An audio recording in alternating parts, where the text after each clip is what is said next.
Quiet, numbskulls. I'm broadcasting. All right, let's take it from the top again. Places. Action. Well, let's see. We have on the bags, we have who's on first, what's on second, I don't know is on third. That's what I want to find out. I say who's on first, what's on second, I don't know is on third. Are you the manager? Yes. You going to be the coach, too? Yes. And you know the fellow's name? Well, I should. Well, then who's on first? Yes. I mean the fellow's name. Who? The guy on first. Who? The first baseman. Who? The guy playing Who first. is on first? I'm asking you who's on first. That's the man's name. That's whose name? Yes. Well, go ahead and tell me. That's it. That's who? Yes. Join us for another voyage back in time on Classic Radio Rewind. Without any further ado, here's your host, Barry Slinker. Thank you, Dexro, and you are listening to Classic Radio Rewind. I'm Barry Slinker, and I'm your weekly guide bringing you the best in old-time radio for the next 2 hours. But before we dive in, let's take a quick peek at what's coming up later in this episode. We're going to hear from The Shadow from 1938, followed by an episode from The Bob Hope Show from 1945. And lastly, we'll take a trip back out to the Wild West with The Six Shooter from 1954. But first, we're heading back to 1951 for a thrilling episode of The Lineup. Guthrie investigates a holdup in a grocery store by a gang that usually holds up gas stations. Originally aired February 1st, 1951, our first feature is The Lineup, with the episode titled Grocery Store Murder. Ladies and gentlemen, by transcription, we take you now behind the scenes of a police headquarters in a great American city, where under the cold, glaring lights will pass before us the innocent, the vagrant, the thief, the murderer. This is The Lineup.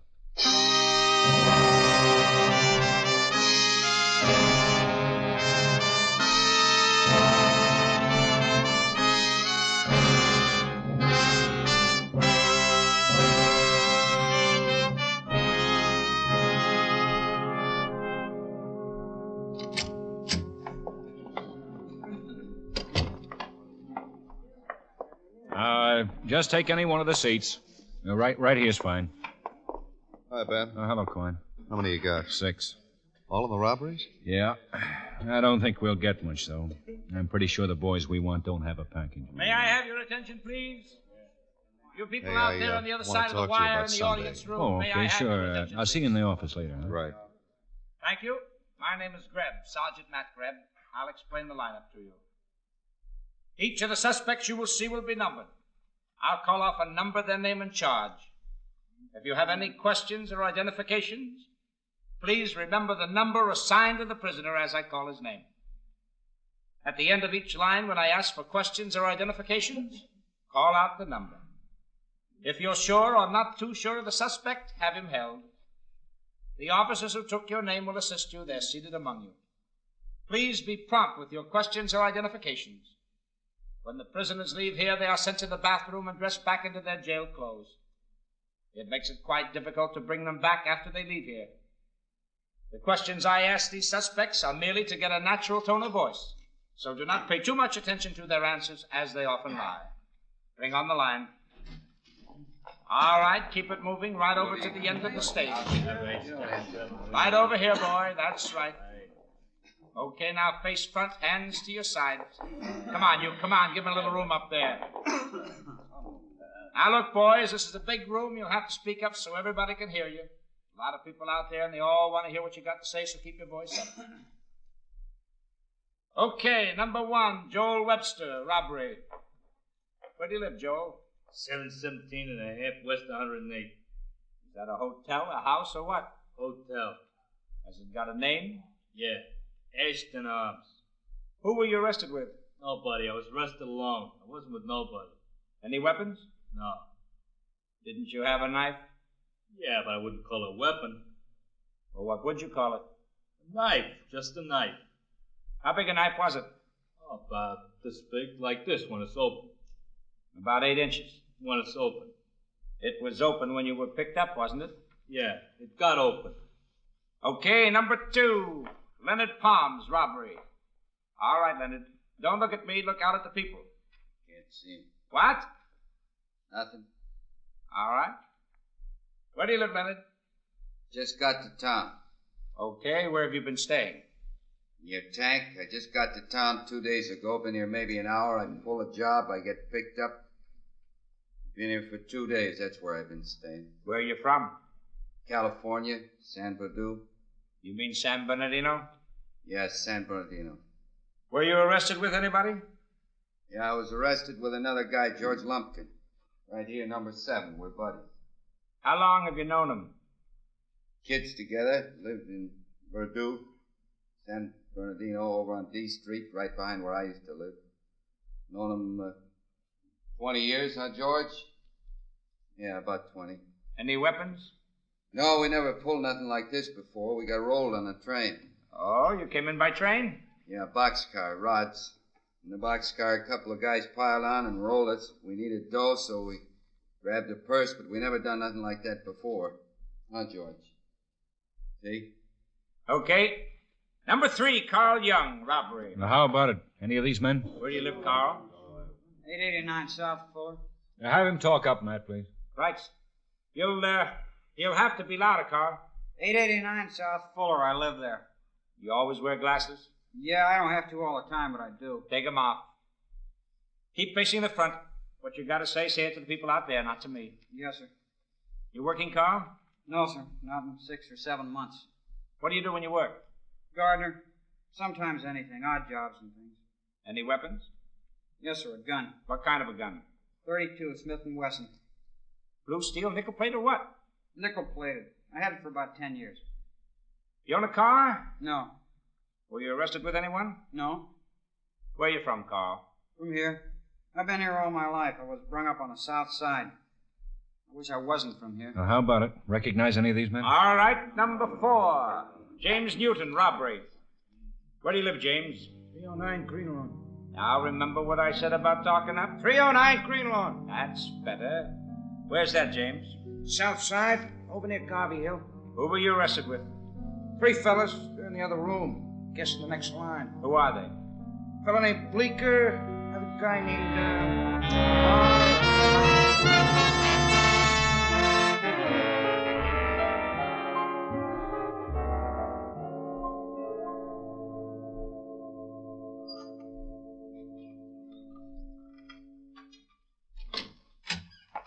Hi, Ben. Oh, you look a little tired. Yeah, a little. No identifications? I didn't think they would. These boys don't have records. Well, they're sure gonna have. 8 robberies in a month. You know, got good descriptions. Yeah, they follow a pretty uniform M.O. Gas stations, all-night markets. Yeah. The best we can do is stake out every all-night market and try watching as many gas stations as possible. Yeah, that's a big order. It sure is. You're with me tonight. Okay. We've got the West Side Market over on Fountain. You better go over and check out at Thompson just in case we're lucky. Lucky.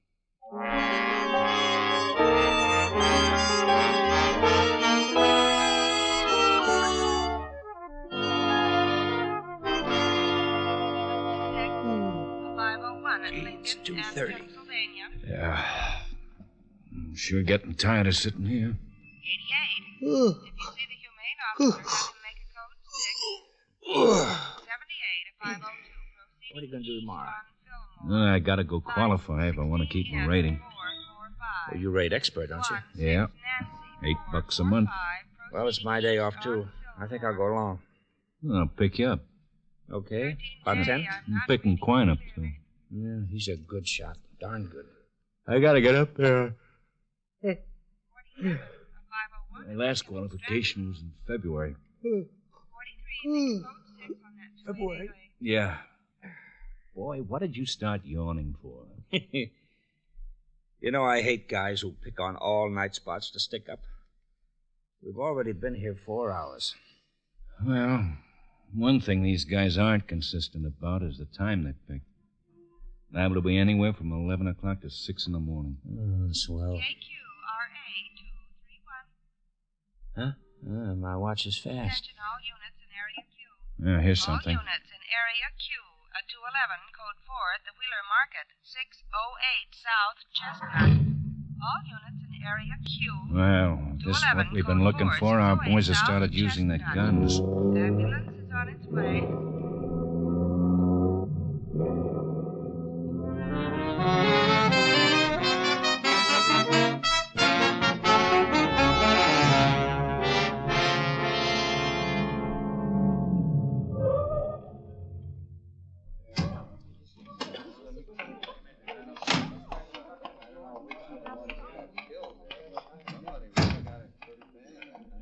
Okay, take it away. That's Asher.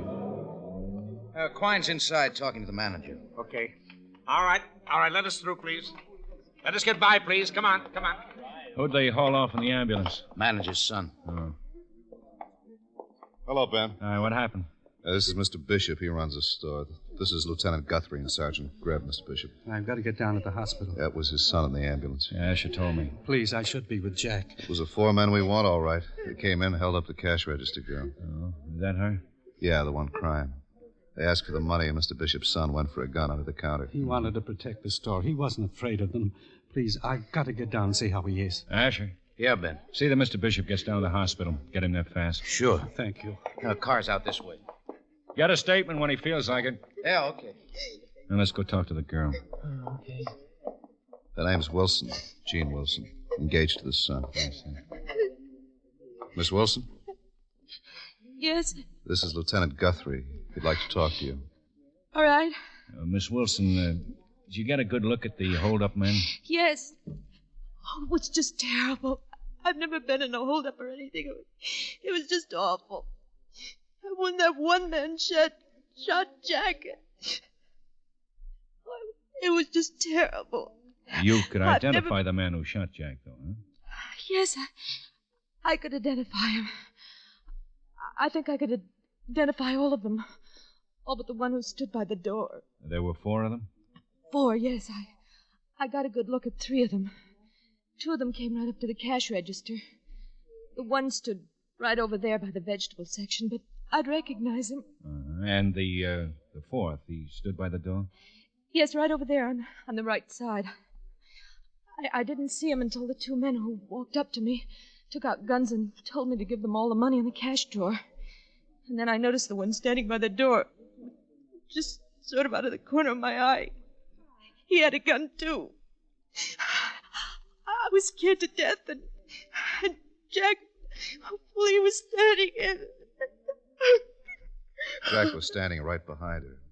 When the hold-up boys showed their guns, Jack reached for a gun his father kept under the counter. It's still there. He never made it.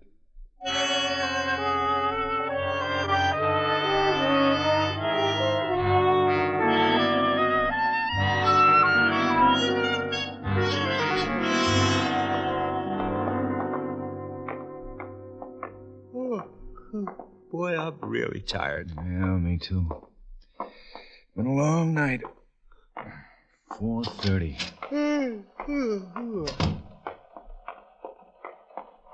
Wonder how Mr. Bishop's boy's doing. We ought to hear soon. Hey, wait a minute. I gotta wash up. Yeah, me too. Matt? Huh? Want a lift home? Yeah, please. Are you still going out to the range at 10? Yeah, I got to. I have to qualify tomorrow, or I don't qualify at all. Yeah. I sure wish we'd get these guys. Oh, we will. Might take a while, but we will. Sooner or later, they'll make a mistake. Get spotted, and we'll get them. Yeah. With the descriptions we've got from all the witnesses, somebody's got to spot them. Hi. Hi. Oh, hello, Asher. How's the Bishop kid? He's dead. Huh? Died 10 minutes ago. I took Mr. Bishop home. He didn't feel much like making a statement. Well,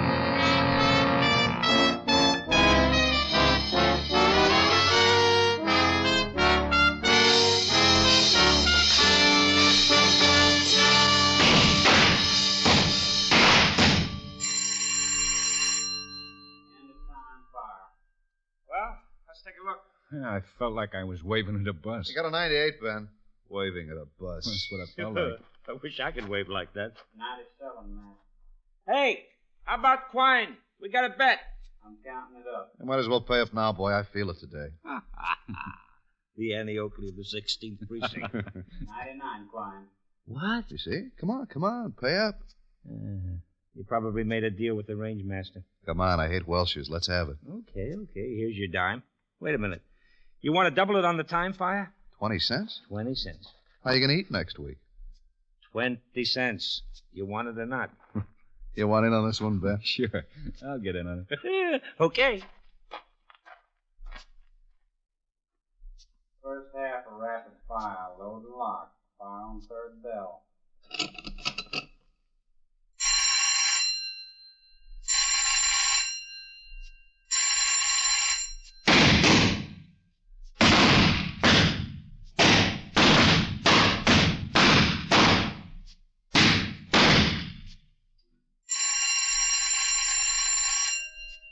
Wow.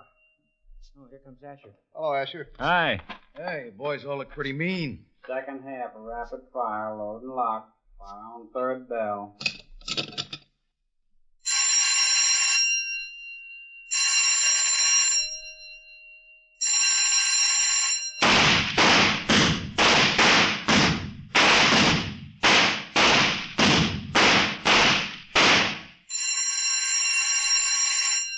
Hey, you look pretty good, Ben. Yeah, he waves, and every time he does, he shoots a 98. They got 2 of the holdup men. Oh, they did? Come on, Matt. Hey, wait a minute. You say they got the hold-up men? 2 of them. Phillips had a rookie out in the car, spotted 2 guys in a parking lot, stealing some stuff out of the back of a car. A couple of young guys. Phillips and this rookie named Crockett picked them up. What's wrong? They got 2 of the holdup men. Phillips and a rookie picked them up. They didn't even figure that they might have been part of the holdup gang. Caught him stealing something out of the car, huh? What? Well, they took them in, shook them down, but not very well. They were bringing them up the back way when one of them pulled a hideout gun. There was a fight on the steps. Rookie got both of them. One dead and the other's dying. I just left Phillips' family. What happened to Phillips? The one with the hideout gun killed him.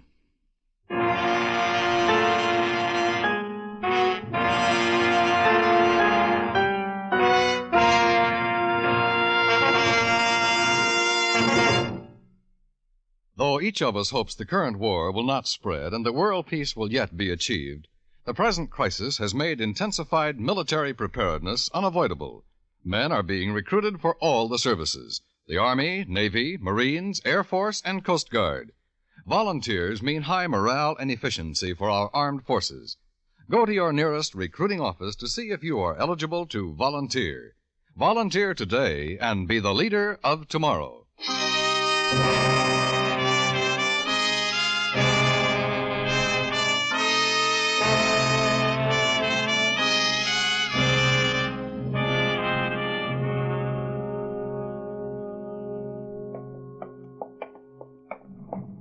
The second floor, please. Yes, sir.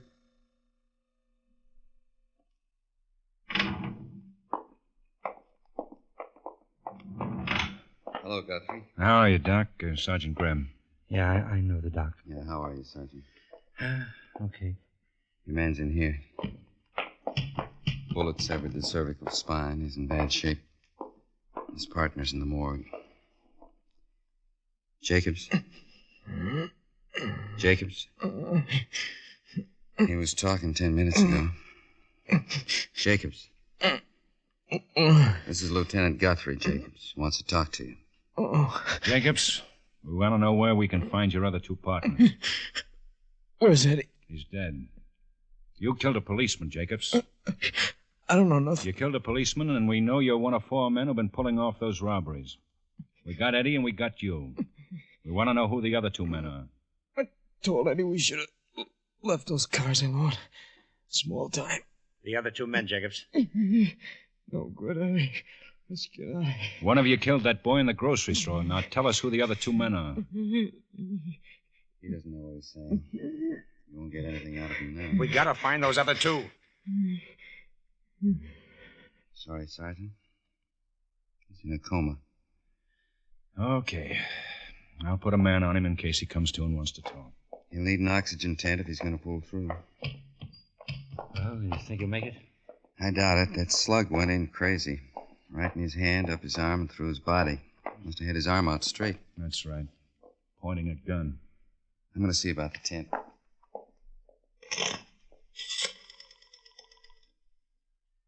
Hello. Robbery, please. I talked with Crockett, the rookie. He's just sick about it. Hello, Quine. Guthrie. I want a man up here to stay with Jacobs.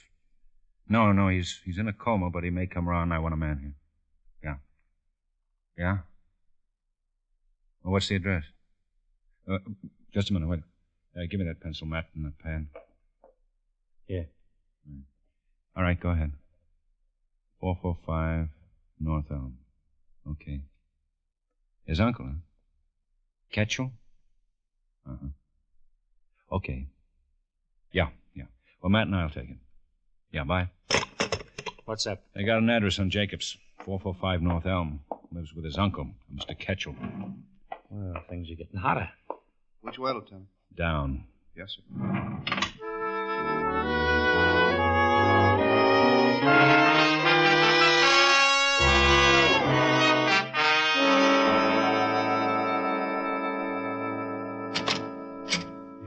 Mr. Ketchel? Yeah. Police. What do you want? We'd like to talk to you. Okay, come on in. The place is a mess. Excuse it. We can sit in here. Ain't so dirty in here. How about a drink? No, thanks. You don't mind? I'm going to have one. Just grab a chair. We want to talk to you about your nephew. Yeah, I figured. Sure you won't have a short one? No, thanks. Lousy cough. Had it for a month. No, more than a month. Had the lousy thing since December. Cheers. Your nephew's in the hospital. He is? He was shot. He killed a policeman. Killed a cop, huh? How do you like that? Well, he ain't no nephew of mine. I'm not really his uncle. My wife's nephew. She's dead. I brought him up. He was with a friend, Eddie Klein. Yeah, just like Jake. No good. Knew Jake would get thrown into jail sooner or later. Never thought he'd kill a cop. We're looking for 2 more of his friends. 2 more? Your nephew? He ain't no nephew. Jacobs and Klein, along with 2 other men, started holding up stores and gas stations a week ago. Holding up stores and gas stations? Yeah. We want to know where we can find the other 2 men. And sticking up places. Kills a cop. And a young boy who worked in one of the stores. You got to get me another drink. You sure? No, thank you. He never was any good. I brung him up. His family died when he was 3, I think. Wife's sister. Come to live with us. Wife died 10 years ago. Never could do anything with him.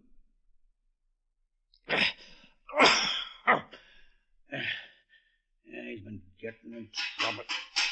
Now those kids making all kinds of racket. I told them. Hey, cut that out! Cut it out! Little brats. They beat that dishpan all day. Look, Mr. Ketchel, can you help us on the other 2 men? Well, one of them would probably be Willie Harris. They run around together. Where does Willie Harris live? A rooming house over on Maple, next block. Don't know the address, but it's in the middle of the block. All right, thanks, Mr. Ketchel. Sure. Kills a cop, sticks up stores. They get much money out of these stores? Going to bed. Never showed none of it around here. So long.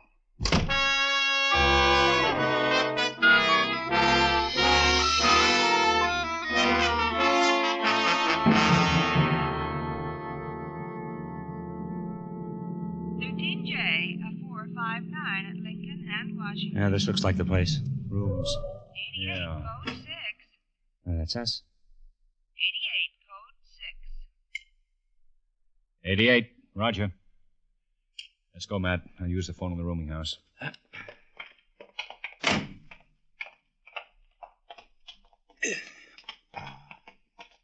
What's up? If Willie Harris lives here, I'll want to call in anyway. And if he's one of the boys that... Yes. Police. Oh, is something wrong? Does Willie Harris live here? Why, yes. Has he done something? Is he in? No, hasn't been in since yesterday. Well, I'd like to use your phone. Well, all right. Has Willie done something? You're going to arrest him? No, we're not sure. We want to talk with him. Where'd you say that phone was? Oh, right in there on the stand. Thanks. Wouldn't be a bit surprised if Willie's done whatever you think he's done. I've never liked him. Has he had any money in the last 2 weeks? Yes, he's paid some of his back rent. I don't know where he got it. He isn't working. Hello. This is Guthrie. Thanks. It's Quine, Matt. Willie Harris came into some money this week. Oh? Much money? Yeah, paid his back rent. Yes, he hasn't been... Hello, Quine. Yeah? Oh, yeah? Well, look, we're over to rooming house. We got a lead on a guy named Willie Harris. Might be one of them. Yeah, well, we wait. Yeah, they might just show you. Okay, yeah. Now the hold-up. Same M.O., only 2 men this time. You think Willie was one of them? Might be. If you don't mind, we're going to wait here in case he shows up.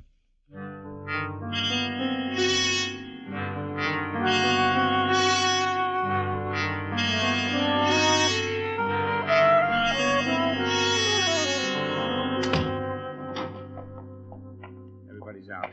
The men are staked around the block. I just talked to Quine. He's spotted across the street in the alley. Did you find anything? Yeah.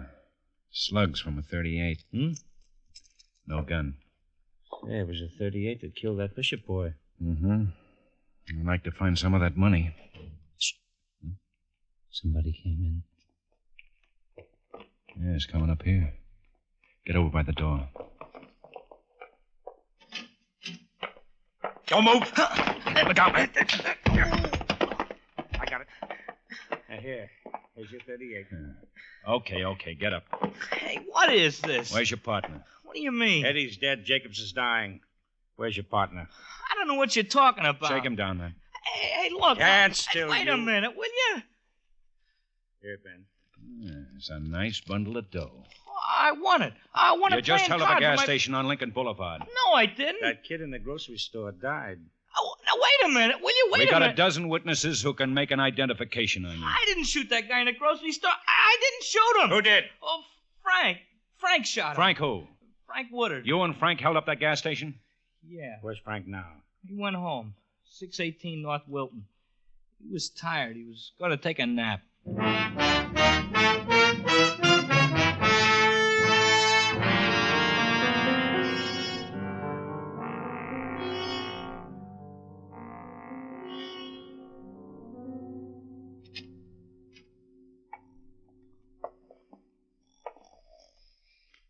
Get up.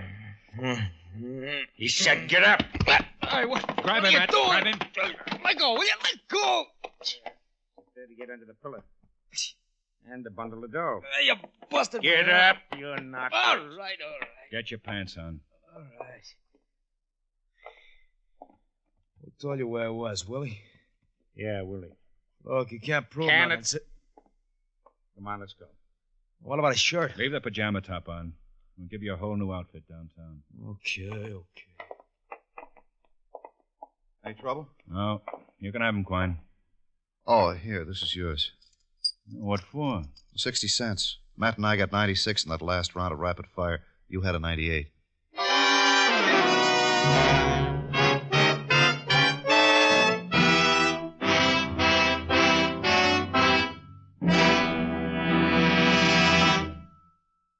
The lineup, where before you pass the innocent, the vagrant, the thief, the murderer. Listen again next week when we again bring you The Lineup. May I have your attention, please? You people out there on the other side of the wire in the audience room, may I have your attention, please? Thank you. My name is Greb, Sergeant Matt Greb. I'll explain the lineup to you. Each of the suspects you will see will be numbered. I'll call off a number, their name and charge. If you have any questions or identifications, please remember the number assigned to the prisoner as I call his name. At the end of each line, when I ask for questions or identifications,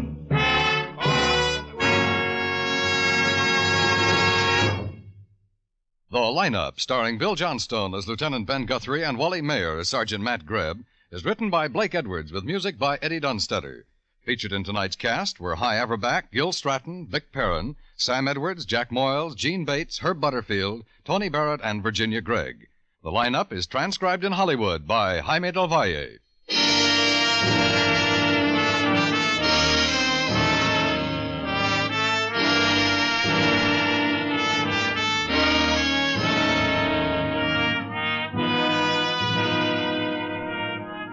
CBS will bring you General Dwight D. Eisenhower's first report to the American people tomorrow evening. This CBS broadcast will be General Eisenhower's public review of his recent visits to the Atlantic Pact nations, where he laid the groundwork for rearmament under his direction as Supreme Commander.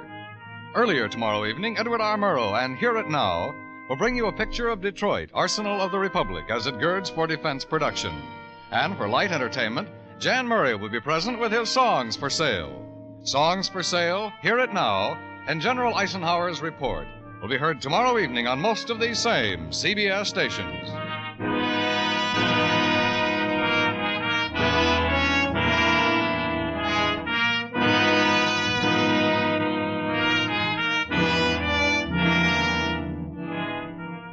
Your favorite daydreams can come true if you save regularly with United States Savings Bonds. Use the payroll savings plan where you work or the bond-a-month plan where you bank. Buy United States Savings Bonds. Dan Cubberly speaking. This is CBS, the Columbia Broadcasting System.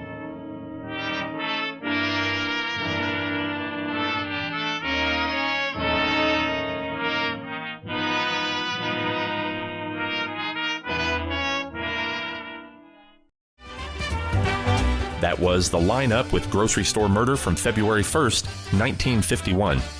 Next up is The Shadow and the episode Aboard the Steamship Amazon, originally aired on May 8th, 1938. Margot and Lamont's luxury cruise vacation turns out to be on a ship carrying smuggled munitions to assist in a revolution. It's more from crime and detectives as we carry on with The Shadow on Classic Radio Rewind.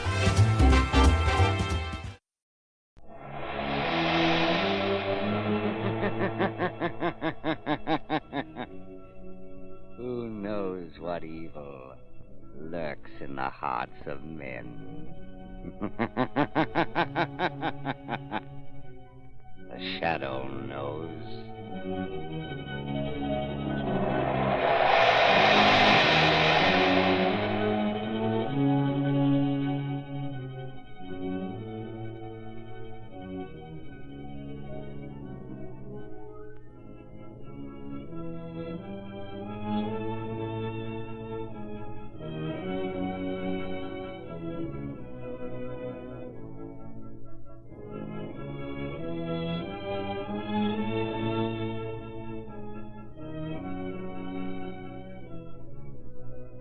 Ladies and gentlemen, The Shadow's latest adventure will be on the air in just a moment. Don't miss any of it because it's a thriller from the word go. And if you drive a car, don't miss this. It's the biggest news of the year for motorists. It's the inside story of the safest thing on wheels, the new Goodrich Safety Silvertown tire. This remarkable tire brings you something entirely new in tire safety, the Life Saver Tread. Developed after 2 years of exhaustive research, after grueling tests of tread designs by the hundred, this amazing Lifesaver tread stops you quicker and safer on wet, slippery roads than you've ever stopped before. Its never-ending spiral bars, like a battery of windshield wipers, sweep water from under the tire, force it out through special deep drainage grooves, make a dry track for the rubber to grip. Thus it protects you against skids in all directions, overcomes the hazard zone of motoring. Take my word for it, you'll never know what the word stop really means until you felt the grip of the Silvertown Lifesaver tread on a wet, treacherous road.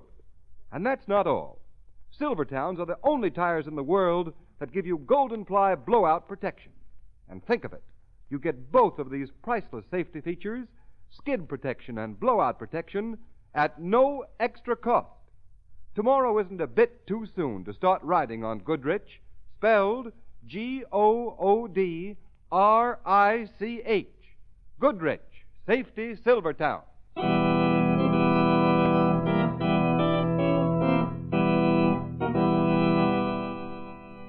The Shadow, Lamont Cranston, a man of wealth, a student of science, and a master of other people's minds, devotes his life to righting wrongs, protecting the innocent, and punishing the guilty.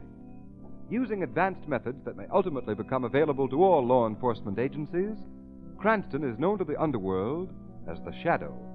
Never seen, only heard, as haunting to superstitious minds as a ghost, as inevitable as a guilty conscience.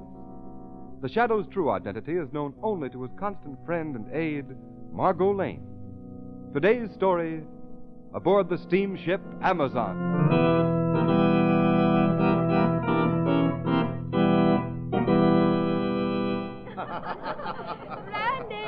Randolph, Todd. Come on over, Randy. Join the party. Hey, children. What's the celebration for? Jane's been lucky. She's in the money. She guessed right on the ship's run for the day. Yeah, come on and join us. Can't let Jane take all that cash she wanted to Ricowana when we dock tomorrow. Don't mind me. I just supply the money. What'll it be, Randy? Oh, nothing now, thanks. I'm looking for my stepmother. Anybody seen her? Oh, sure. She's over there with Dr. DeVista. Oh, yes. See you later. Oh, say, we're going for a swim in the deck pool. Want to come along? Oh, not this afternoon, thanks. Oh, I don't think you like us. Hey, it'd be a lot of fun, though, wouldn't it? Hello, Mother. Afternoon, DeVista. Sit down, Randall. Oh, thank you, Mother. Well, tomorrow we'll be in Ricowana. And from there on, it's going to be one great big party. Lower your voice, my son. Oh, no one can hear us in this corner. Time for the hush-hush is almost over. Well, it will be shortly. Well, I hope your little revolution is half as much fun as smuggling those munitions out of the United States has been. It will be more exciting, I assure you. And when the revolution is successful, you will be a hero, Todd. My countrymen will never forget what you have done for them. Well, just as long as it's fun, I don't mind putting up the money. But you will make a fortune also. The people of my blood will show their gratitude in practical ways. You know, the more I think of it, the funnier it gets. The luxurious steamer Amazon on a pleasure cruise, with enough ammunition and guns down in its hold to overthrow 3 governments. Be careful, Todd. Oh, don't worry.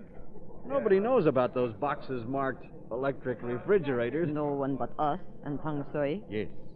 Your Japanese valet is more practical than you thought. He is interested in the money he is going to make. Sure. Well, Mother, tomorrow should be a great day for you. Yes. To rule the land I was driven out of, an exile. Yes, Mario. The general has promised you great power. Master. What is it now, Tang Sui? Message come to stateroom. I bring it. A message? It is a radiogram. Oh, let's have it, Tang Sui. Here, Master. Oh, that's all, Tang Sui.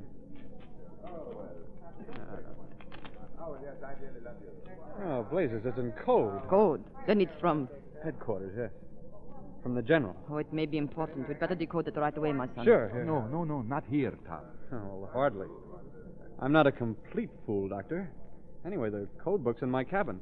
I'll meet you at dinner time. Your stepson. He thinks this is all a lark. He does not count the danger. Randolph, he is a fool. But he will not be quite so gay if an accident happens. If he is stood against a wall and shot. That would be unfortunate, Dr. DeVista. Yes, for him. But if he were... you would come into all his money. Have you forgotten that? No, my friend. I have not forgotten that.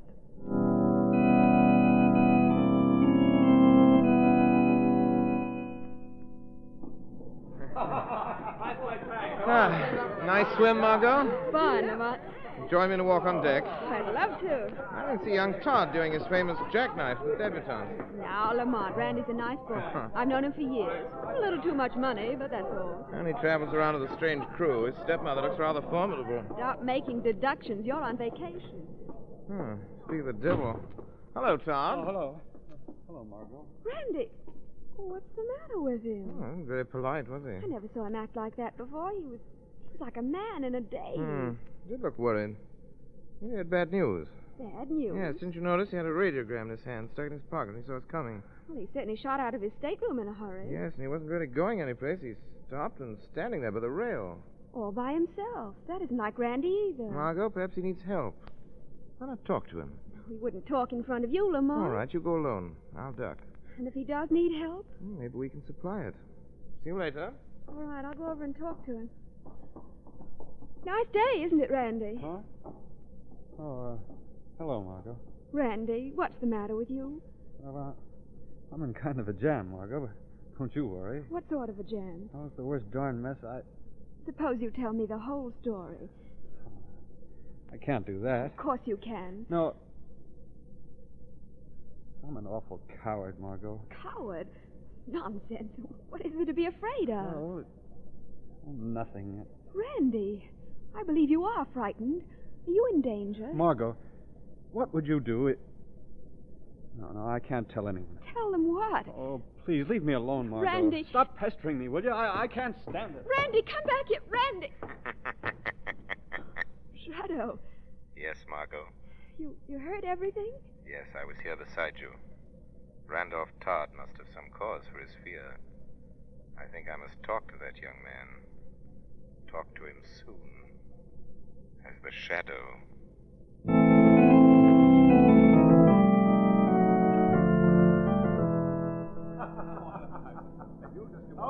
Dr. De Vista, have you seen Randolph? No, Maria. I thought surely he'd be here dancing. No, he did not even come to dinner. Tang Sui is looking for him. De Vista, there is something wrong. Let's go to the boys' car. Come. Here is Tang Sui now. Tang Sui, my stepson? My master has gone back to his stateroom. Good. He is worried. He walks up and down, up and down. We must see about this. Please come, both of you. That radiogram, Maria. Perhaps that is what upset you. Here is the cabin, mister. Open the door. Hello? Oh, it's you. Yes, Todd. It is us. Shut the door, Tang Sui. Yes, mister. Well? We thought you were coming to the dance. Oh, I changed my mind. Something butter, master, maybe. No, I'm all right. Randolph, stop handling that old dagger and look at me. I'm interested in this knife. It's an ancient... An ancient Indian knife, we know all that. Randolph, we want to know why you are acting like this. What did the general say in his radiogram? The radiogram? Yes. What was the message? Well, nothing important. Just good wishes. Really? May I see the message? Well, no, I tore it up and threw it overboard. You destroyed it? Well, yes, it wasn't important. That message was from the general. We had a right to see it. Well, I'm sorry. I just didn't think. Randolph. Well, what difference does it make? Hey, what are you all staring at me for? Me think master lie. Tang Sui is right, Randolph. You're lying. I said I threw the message overboard. You're a poor liar, Randolph. Give me that paper. I tell you, Grab him. Oh, no, Look out! Look out! He's grabbed the knife. Hold him, Tang Sui. Tang Sui, hold, master, drop knife. Let me go. Twist his arm, Tang Sui. I twist the... Drop knife. Stop! Drop the knife, you fool. Tang Sui's jiu-jitsu will tear your arm off. Good. Go through his pockets, Vista. I'll pick up the knife. Hold him, Tang Sui. No worry, Tang Sui handle. This won't catch anywhere. Find the radio message, Doctor, and the code book. Here it is. In the book. And a decoded copy. Read it. Entire plan discovered by government. Blow up ammunition to prevent capture. Master, lie. Well, what if I did? You can't take that message seriously. It is an order. It's insane. Think of all the people on this boat. I won't do a thing like that. If you set off the ammunition, they'd all be killed. What is that to us? Fool. We follow the general. Listen, this isn't what I joined. This is mass murder. Innocent people. I didn't mind fighting in your penny ante war, but this... You are a traitor to your people. Your people, stepmother. Not mine. The passengers on this boat are my countrymen. I won't let you slaughter them. I'll show up the whole scheme. You dare? Well, watch me. Either you call the whole thing off or I go to the captain. No, master. You can't hold me forever, Tang Sui. So, you would betray us. Enrica Guana, this is the fate of traitors. Mother, put down that knife. The knife, it is for the traitor's heart. Maria. You threw the knife. Let him fall, Tang Sui. Mistress, throw well. He is dead.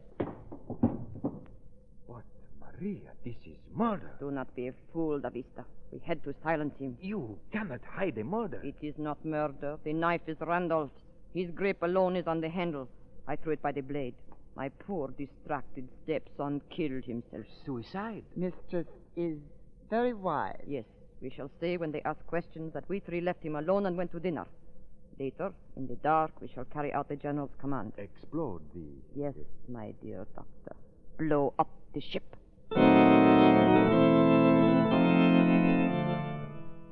Oh, hello, Margot. Hello, Mr. Cranston. This is Randy's cabin. He promised to throw a party at his last night on board, and he's walked out on us. Doesn't answer? No, and I'll bet he's sound asleep in there.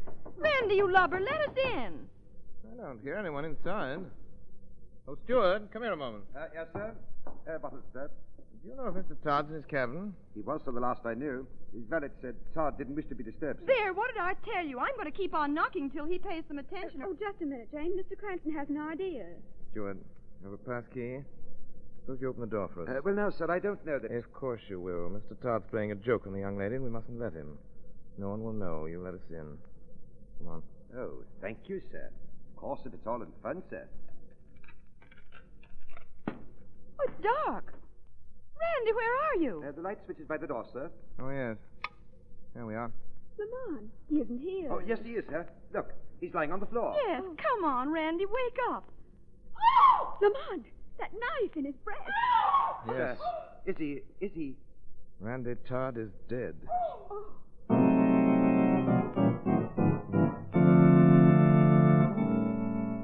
Oh, my poor, poor Randolph. I'm sorry, Mrs. Todd. Oh. Your stepson appears to have committed suicide. You're sure, Captain McTeague? Yes, I'm sure, Mr. Cranston. There should be some reason for suicide, Captain. I am afraid our young friend was bored with life. He was ill and depressed when we left him before dinner. Exactly, Dr. DeVista. I had the ship's doctor check the fingerprints on that knife. They all belong to the dead man. No one else had touched it. If only he had come to me. You must not reproach yourself, Marie. Captain. Yes, Mr. Cranston? I met young Todd this afternoon. He seemed worried about something. Yes, I, too, noticed that he was troubled. The question is, Dr. DeVista, what was he worried about? Who knows? He was a moody youth. Yes, poor boy will never know his reason. Captain, Todd had a radiogram this afternoon. It's missing now. Randolph received many messages, Captain McTeague, concerning the estate. Did he show you this one, Mrs. Todd? I never interfered with his affairs. We're wasting time, Cranston. I think not, Captain. This message may have been important. Tang Sue, did you see it? Tang Sue, no, nothing. I'll ask the questions, Cranston. Very well. You might ask Mr. Cranston how he knows the radiogram is missing. Yes, how about that, Cranston? Todd was wearing the same suit when I found him, so I looked for it. You mean you searched the body? Yes, the steward was here as a witness. Well, I must say you've got your nerve, Cranston. Perhaps, but suicide with a knife isn't very common, Captain. Now, look here, Cranston. It's bad enough to have a suicide on board without you trying to twist it into something worse. No one saw young Todd after his 3 traveling companions left him. I resent that. Captain McTeague, this is outrageous. Must we be badgered by this young man? I can't stand his manners. Oh. I still say... That's enough from you, Cranston. I'm merely trying... I've had more than enough of your impudence. Adams. Yes, Captain. Take this Mr. Cranston to his stateroom and lock him up. Lock me up? Yes, I am holding you as a material witness. Oh, that's ridiculous. And Adams. Yes, sir. Put a man on the deck outside Cranston's cabin window. He's to stay in his room. Yes, sir. Come on, Mr. Cranston. Coming. I'll see you again, Captain. Very soon.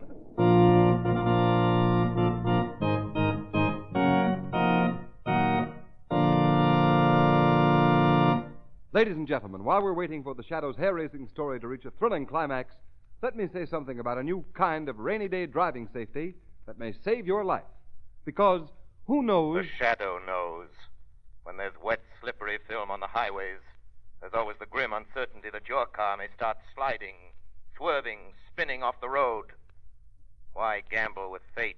Yes, motorists, and why gamble on tires when the new Goodrich Silvertown, with its lifesaver tread, offers you such marvelous skid protection? And marvelous is the word for it, because exhaustive road tests of the regular and premium-priced tires of America's 6 largest tire manufacturers prove that the new Goodrich Silvertown gave greater skid protection than any of the other tires tested. And don't forget, motorists, those grueling road tests weren't made by Goodrich. They were conducted by absolutely impartial engineers from America's largest independent testing laboratory, the Pittsburgh Testing Laboratory. What's more, some of the tires the new Silvertown was tested against have list prices as much as 40 to 70% more. When you consider that, then the fact that this new Goodrich Silvertown gave greater skid resistance than any tire tested is even more remarkable. Remember, when you buy Silvertowns, you get Lifesaver Tread skid protection plus Golden Ply blowout protection, 2 exclusive Goodrich features at no extra cost.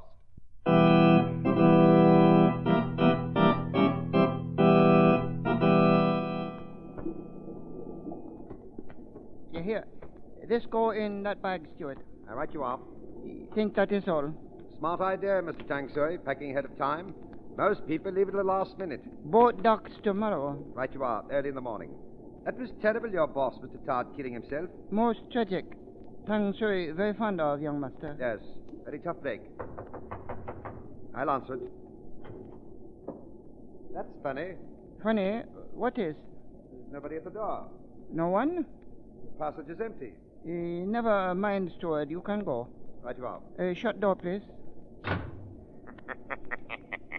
Steward, I said go.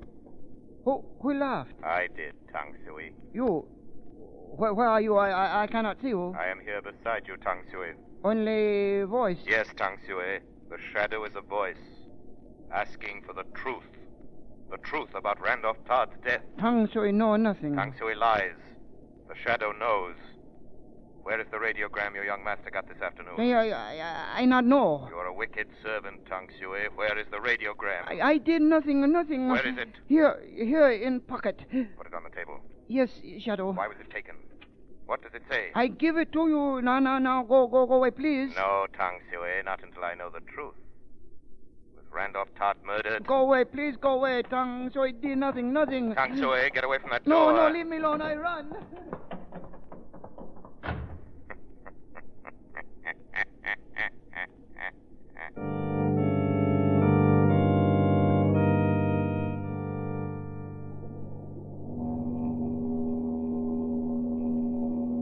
This is nonsense, Tang Sui. Such a wild story. No, true. Tang Sui talk with Shadow. No man, just Shadow. I don't believe it. It true, mistress. Shadow take radiogram from Tang Sui. The radiogram.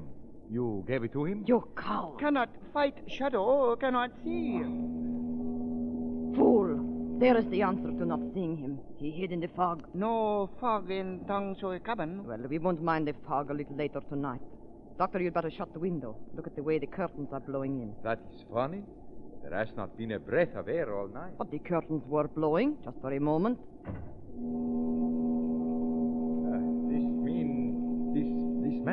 This shadow, he may prove an obstacle. How? He cannot know our plans, or what is in the hold of the ship. Now listen, we are only about 10 miles off the Ricaguana coast. In a section friendly to the revolution. Yes, in the fog we can easily lower a boat and slip away. But this a shadow. You and your ghost stories, Tang Sui. He cannot do anything. He has radio message. Only the copy in code. I destroyed the decoded copy. How can he read the message without the code book? And you have the code book saved, De Vista? Of course, I have it on me. Look in your pockets, De Vista. Huh? What's that? Who spoke? Shadow. He's here. Yes, my friends. The shadow is here. Maria, the code book. It is not in my pocket. I took it is from gone. you, De Vista. I took it. Now I can read the message that caused one of you to murder Randolph Todd. Maria, if he reads that message... First, he must decode it. By that time, he will be too late. Come, we act at once.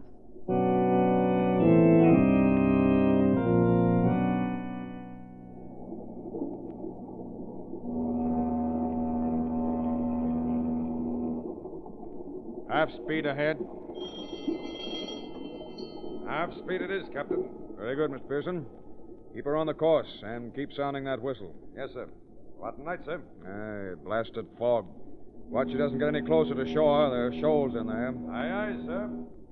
Captain McTeague. What was that? I am here, Captain McTeague. Behind you. Where? Get off the bridge. There are no passengers allowed up here. Your ship is in danger, Captain. Listen, whoever you are, get off the bridge. There's no danger. I've brought the Amazon through many a fog. The danger isn't the fog, Captain. It's below decks. Below? Say, come out here into the light so I can get a good look at you. You cannot see me, Captain, but you must believe me. There are explosives in the hold. You must be crazy. There are munitions. Disguised. They're bound for revolutionaries in Ricaguana. There's a plan to blow them up. Say, who are you? They call me the Shadow, Captain. Believe me, you must go below before it is too late. Randolph Todd knew about the munitions, too. That's why he was murdered. Murdered? If you don't believe that, Captain, at least go down into the hold. Go now, and you will learn. Mr. Pearson. Yes, sir. Take over. I'm going below. I want 2 men, armed. Yes, sir.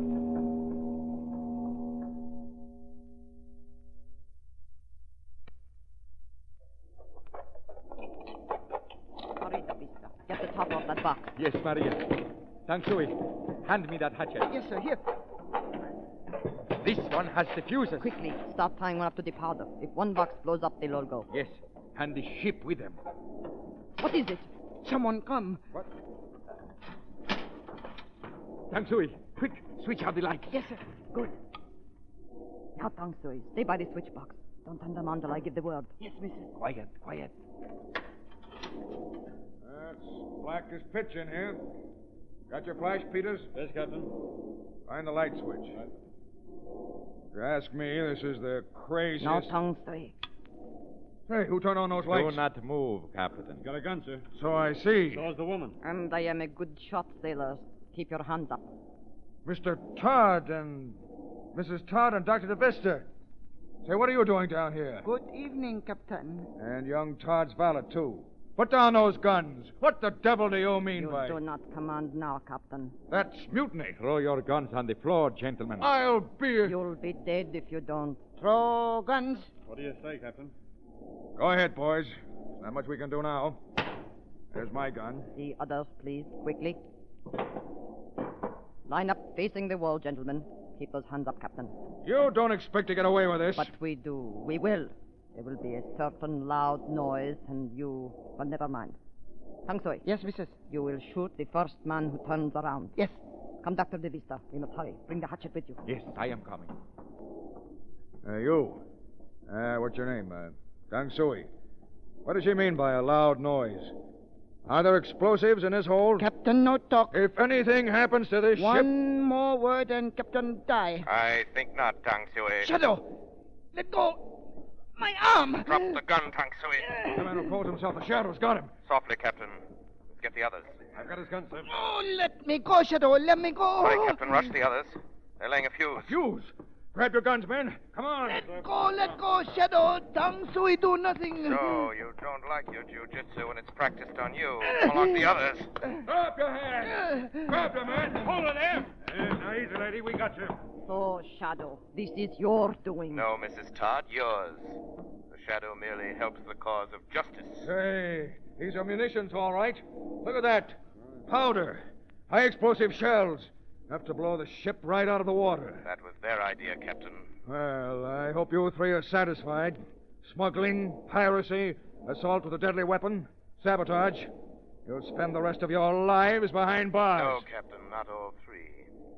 Tang Sui will die for the murder of his master, Randolph Todd. No, I did not. You will hang Tang Sui. I tell you truth, Shadow. Don't you, fool. Be quiet. The truth, Tang Sui. Missy Todd, one time, Soccer's lady, she throw knife by blade. You little traitor. Look out! She grabbed the hatchet, sir, and threw it. We had to shoot, sir. The hatchet just missed Tang Sui. Oh, she bad. She murder master. The woman is dead. Marie. So, Captain, Mrs. Todd paid for her crime. She killed her stepson. She planned to destroy all the people on the ship. Instead, it was she who perished. Peters and Johnson. Yes, sir. Take Dr. Vista and Tang Sui to the brig. Yes, sir. Yeah, come on, now. Come on here. Shadow, I'd like to thank you. Who are you, anyway? Just the Shadow, Captain McTeague. I work in the shadows. Against crime. You saved my ship. I feel the line should thank you publicly. My power would be lost if I were known, Captain. Well, there's a young man upstairs I owe an apology to. A lad named Cranston. Really? Why? Well, he sort of figured young Todd was murdered. Mr. Cranston must be very wise. And now, Captain, I must go back into the shadows.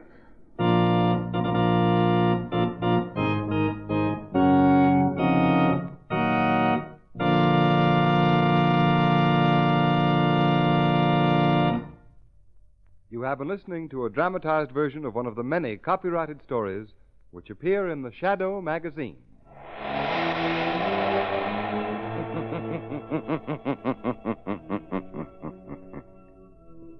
The weed of crime bears bitter fruit. Crime does not pay. The Shadow knows.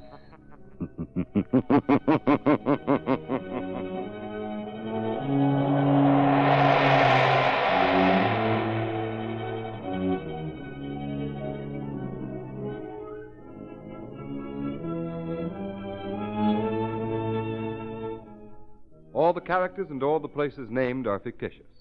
Any similarity to persons living or dead is purely coincidental.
That was The Shadow with aboard the steamship Amazon from May 8th, 1938.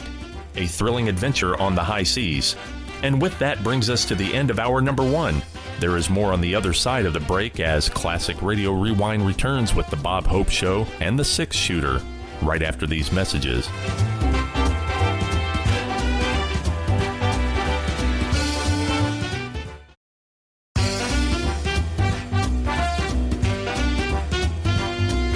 Welcome back to Classic Radio Rewind. I'm Barry Slinker. Now let's lighten things up a bit with some comedy from the one and only Bob Hope. Bob's guests in this episode are Herbert Marshall and Bing Crosby. You'll recognize Mr. Marshall from the radio series The Man Called X. This episode originally aired on May 29th, 1945. Here is the Bob Hope Show with guests Bing Crosby and Herbert Marshall on Classic Radio Rewind. For the safety of your smile, use Pepsodent twice a day. See your dentist twice a year. Again this week, Pepsodent is proud to entertain the men and women in our armed forces. Tonight, Pepsodent brings to United States Navy's midshipmen at Notre Dame University, South Bend, Indiana, the Pepsodent Show starring Bob Hope and his special guest, Herbert Marshall.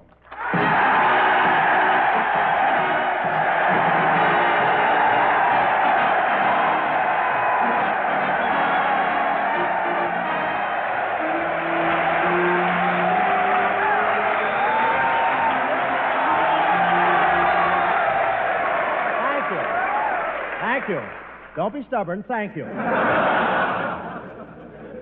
do you do, ladies and gentlemen? This is Bob broadcasting from the United States Naval Reserve Midshipman School at the University of Notre Dame at Notre Dame, Indiana Hope.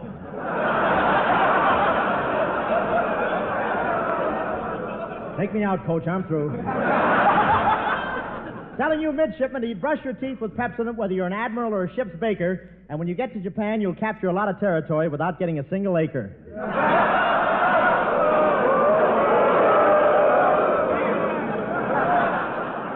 Well, here I am at Notre Dame, the school that went from educated toes to educated boots.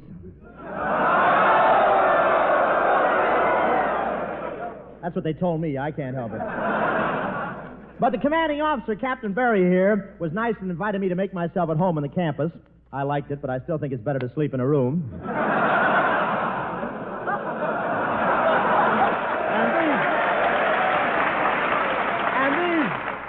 And these midshipmen really have got that college spirit around here. Every time these Navy barbers see a sailor coming, they get together and yell, raw, raw, raw, raw. We did a Bond show last night in the Notre Dame Stadium. I wouldn't say it's big, but what a thrill it was to stand up there in the back row and look down at South Bend nestling on the 30-yard line.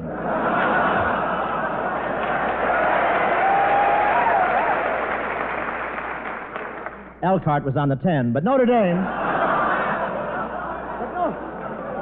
Dame is now housing the Navy's midshipmen. You've all heard of old sea dogs. Well, these are the puppies.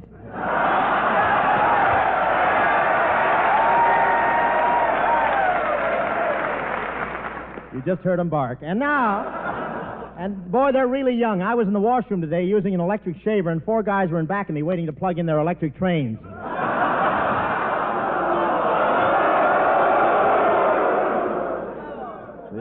You can hear they agreed.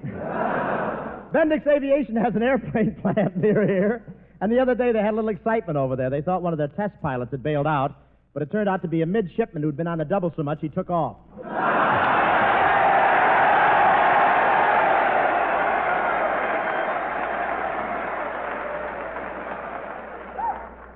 And they have a golf course right next to the school here, and these midshipmen even play golf on the double. Yeah. The other day, one of them was 3 holes ahead of his ball.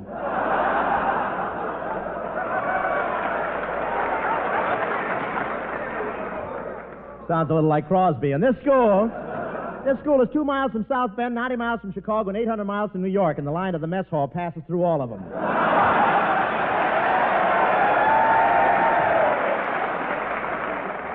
I don't know how long that cafeteria line is, but 3 guys at the end of it starved to death when the government cut down on Lend-Lease. And what? Wait till the finish, fellas. And what a wonderful selection of steaks they have at that cafeteria. I ordered a... Honest, that's a straight line, fellas. What a wonderful selection. I ordered a filet, and the waiter said, what kind, Shetland or Pinto?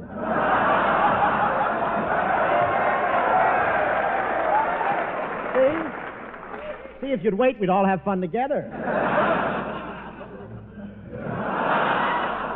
When the Navy first took over this place, they had a lot of trouble because of the girls' school being right across the street. In fact, it took 6 months before they could teach the fellas to do their drilling on the ground.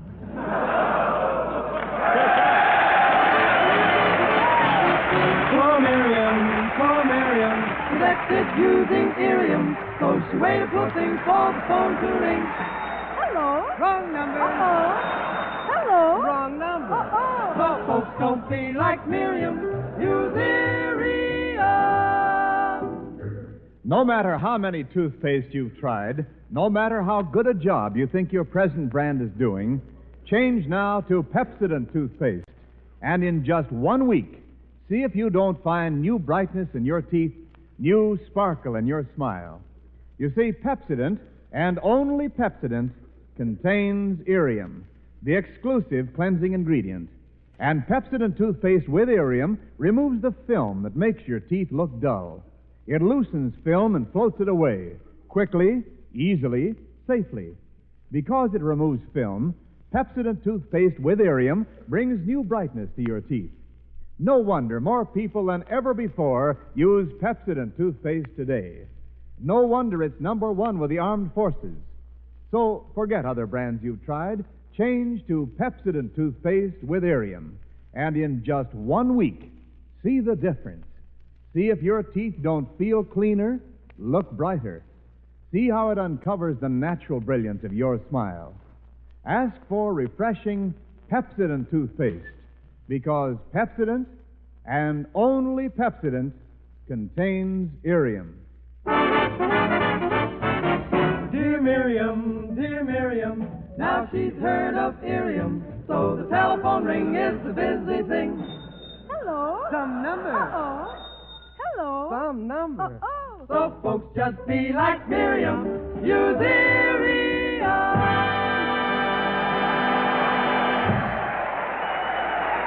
Here's Skinny Ennis.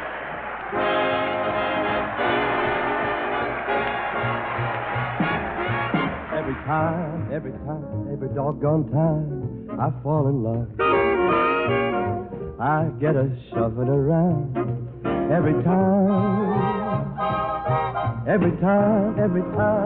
doggone time I try romance, I'm taking a chance on losing my mind.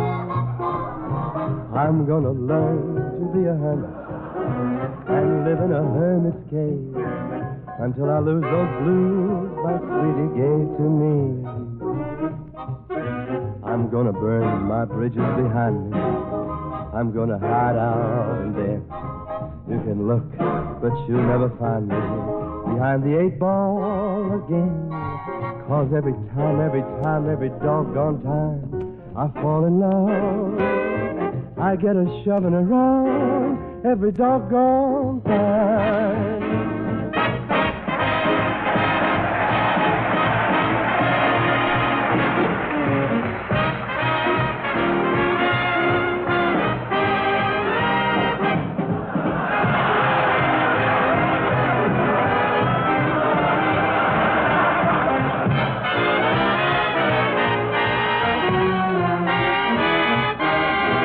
I'm gonna learn to be a hermit and live in a hermit's cave until I lose those blues my sweetie gave to me. I'm gonna burn my bridges behind me. I'm gonna hide out in there. You can look, but you'll never find me behind the 8-ball again. 'Cause every time, every doggone time I fall in love, I get a shoving around every doggone time.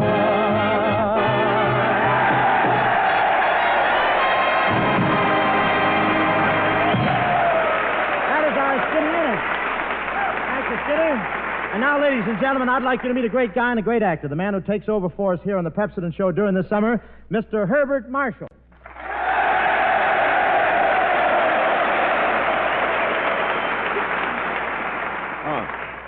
Thank you, boys. Say, they are boys, aren't they? Yes, sir. They're really young, Bart. They're all 18 or 19, with the exception of one or two fellas who are about my age. Oh, are there some admirals in the audience? How can you say that, Herbert? Just look at this bill. Don't you think I'd make a good midshipman? No, I'm afraid not, Bob. Why not? Too much mid for one ship, man.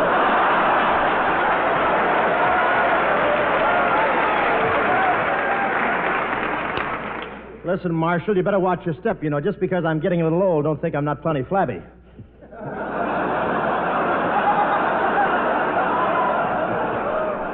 Say, I ought to read this stuff before the show. But tell me one thing, Bart. How did you happen to choose this show for the summer? Well, truthfully, Bob, I didn't really choose it. I just waited too long, and this was all that was left. I don't think you realize which side your toothbrush is pasted on. And it may be a little strange for you to follow me, Bart, on this show. After all, you and I are entirely different types. Thanks, Bob.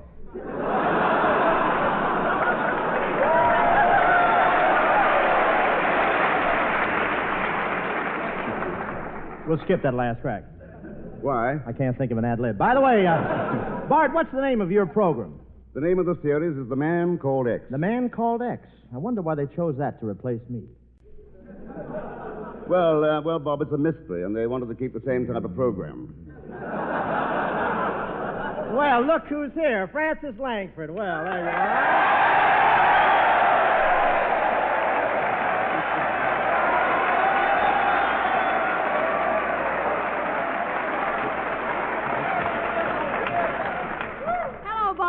Gee, Francie, these midshipmen like you. You really brought down the house.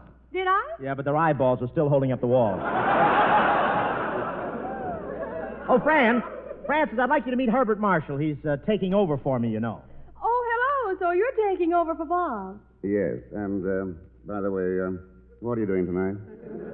I mean, would you join me for cocktails, the theater, dinner? This boy's really taken over. Bart, you haven't got a chance with these midshipmen around. You mean the midshipmen have cornered the market? Well, I don't know about the market, but they've certainly cornered every place else in town, including Sweeney's, the Club Lido, and the Melody Bar.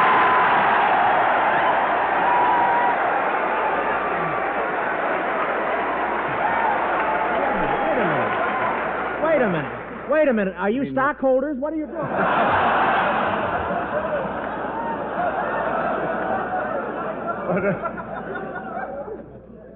Sweeney's, the Club Lido, the Melody Bar, are those watering places?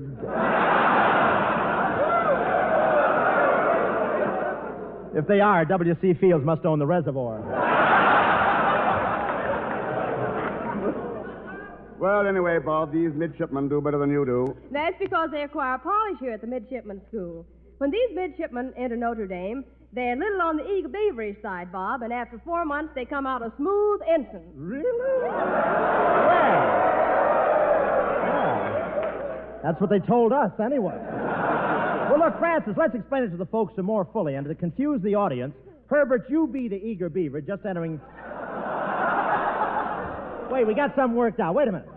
Just entering Notre Dame, and then in the next sketch, I'll play the same guy 4 months later. Some eager beaver music again, please.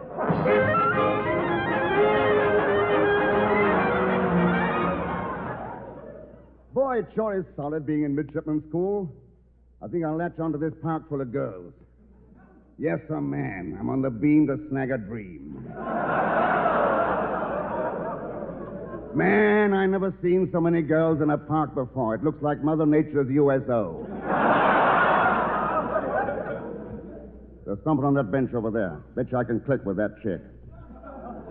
Well, what's knitting, kitten? You go out with sailors? Well, I didn't get this Purple Heart driving a tank for General Patton. All right, doll. Hit me with those lips.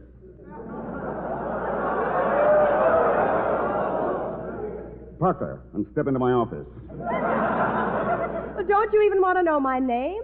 I only take names when I got a 6-hour pass.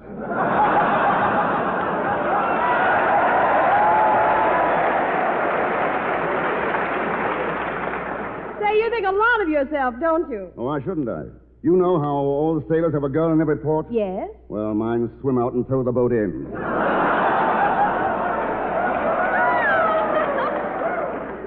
Come on, Dream, start living. Don't be a square.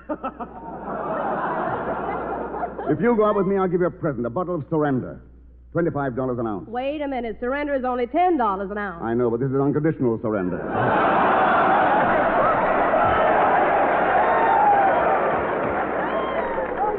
Say, you're quite a character, aren't you? Sure. How about you and me stepping and doing some jitterbugging? Oh, can you jitterbug in that sailor suit?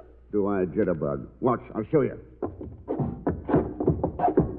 Look, now, watch this breakaway. Watch this breakaway.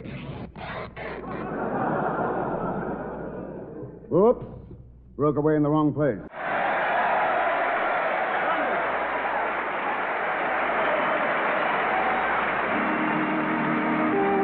And now, after 4 months, the same guy becomes an ensign. Oh, gosh, I can hardly believe it. This is my first day as a full-fledged ensign. Hello, handsome.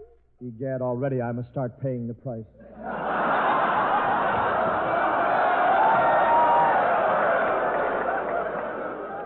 Oh, well, I wonder if I should take another walk past the girls' school and mow them down again. No, why let them look at me free? Don't you remember me, Robert? I'm Francie Langford. Oh, quite to be sure. You notice, of course, that I'm an ensign and just think someday I'll be an admiral. Someday you'll be an admiral? Yes, of course, it may take 8 or 9 months. I bet you're surprised to find me on top of the heap. Oh, I knew you were an ensign. You knew I was an ensign? How could you tell? You dress so neatly. You have a lovely crease in your water wings.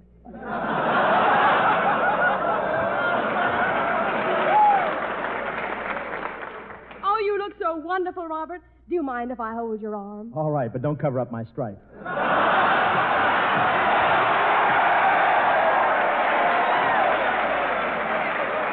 Francine, it's wonderful being an ensign. Regular sailors have to show me so much respect and always salute. Watch, here comes one now. Hey, you, sailor, how about saluting me? Yeah, shut up. What's that? Yeah, shut up. Sir. Well, that's better. Gee, Robert, couldn't we sit down someplace? We sure could, Francis. I'll make that sailor give us that bench. All right, Salt, back to your shaker. Get moving. Oh, yeah? Well, I'd like to see him make me. You would, huh? Okay, I will. See, I told you we'd get the bench. Now take it off my head. Thank you, Herbert Marshall. We'll see you a little later. Here comes Francis Langford.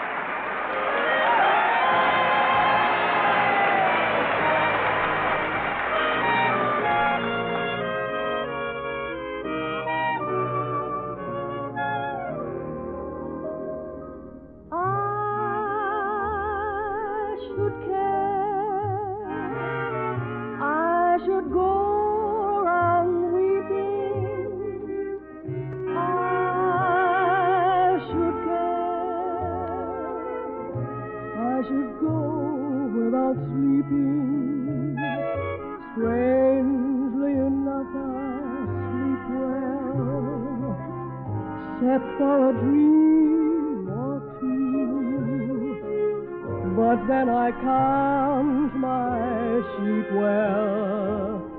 Funny how sheep can lull you to sleep. So I should care. I should let it upset me.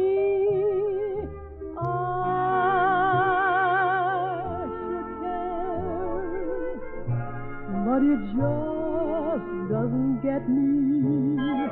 Maybe I won't find someone as lovely as you. But I should care, and I do.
despite years of faithful brushing, despite any other toothpaste you've tried, see if your teeth aren't noticeably brighter in just 1 week after you change to Pepsodent toothpaste.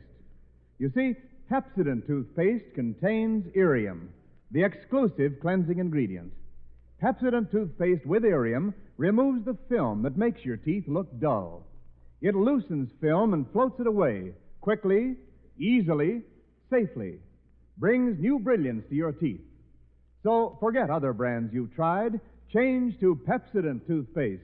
And in just 1 week, see the difference in the brightness of your teeth, the sparkle of your smile. Ask for refreshing Pepsodent toothpaste, because Pepsodent, and only Pepsodent, contains irium. Dear Miriam, now she's heard of irium, so the telephone ring is the busy thing. Hello. Some number. Oh. Well, let's go. Hello. Some number. Oh. So folks just be like Miriam, use irium.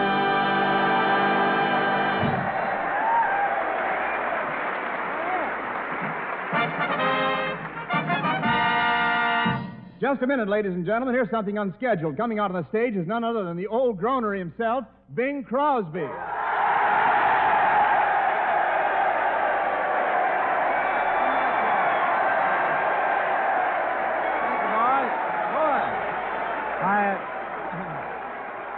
It's not on my program. I don't. Come back here. Get this imposter off of here. What is Come back here, old folks. Oh, no. Oh, no. I have a special message for you. But what This is from your please. sponsor.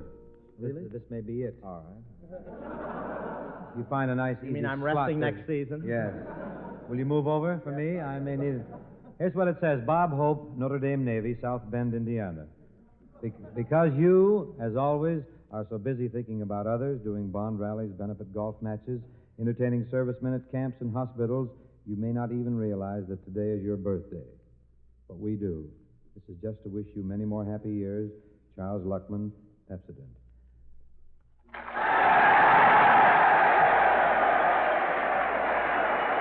Happy birthday. Happy birthday to you.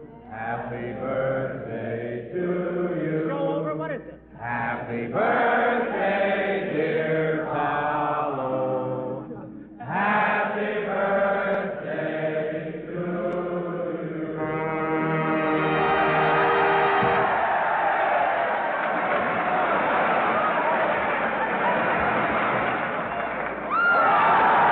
I just got a cake and threw it in the audience. Well, now on with the show. Thank you very much. Ladies and gentlemen, South Bend is world famous for its automobile I want a factory. piece of that, though. Wait a minute. So Bob Hope has decided to open up a plant here and produce. What'd you say before?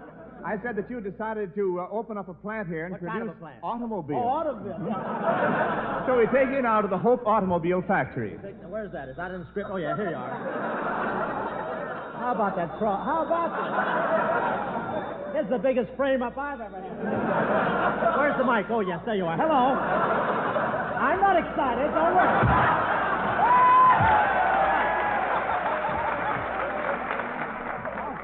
Look at Capstaff. Get it? I'm going. Hello, Hope's Auto Factory. Get a Hope-mobile. Our cars are guaranteed not for years, not for life, but forever, Amber. Hey, Bob. Yeah? Here's a telegram just arrived for you. Yeah?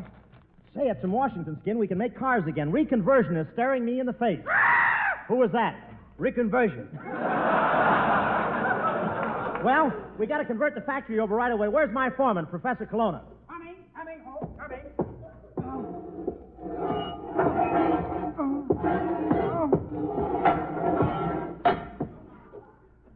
Large lunchbox.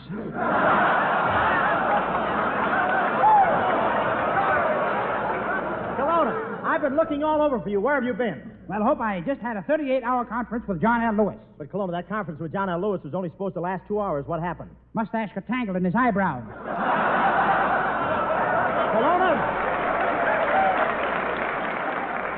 Colonna, you haven't got the brains you were born with. Naturally, Father couldn't make the last payment.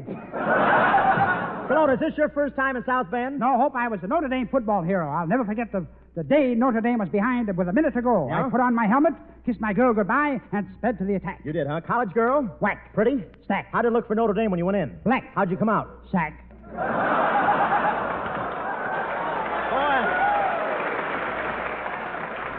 Boy, I ought to break your neck. Where are we? Kelowna, I just got word that reconversion is setting in. Well, don't stand there. Deal him in. By the way, Kelowna, what color are you painting the new cars? Well, Hope, you've heard of Canary Yellow. Yes, what are you painting them? Sinatra Green. Well, whatever happened to your assistant, Schwartz? Well, you know our slogan, we stand behind every car we sell? Yes. Dangerous, isn't it? Well, Kelowna, keep things going. I've got to step into this office and see our sales department. No, Mr. Hope! Miss Vera Vay.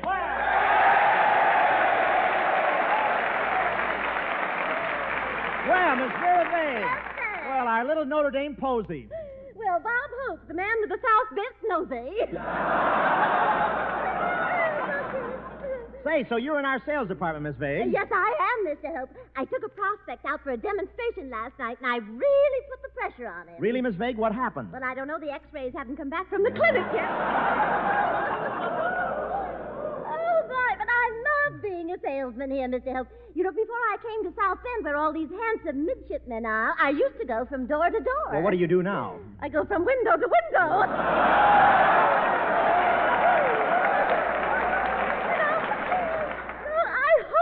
Marry a sailor. You know, they're all Casanovas. Oh, no, not all of them, Miss Vague. My kid brother's a young sailor, and the first time he went out with a girl, he was so bashful he had to get a stranglehold on her and pin her into a corner before he could kiss her. Oh, well, give him... Just give him time. They did. Say, you know,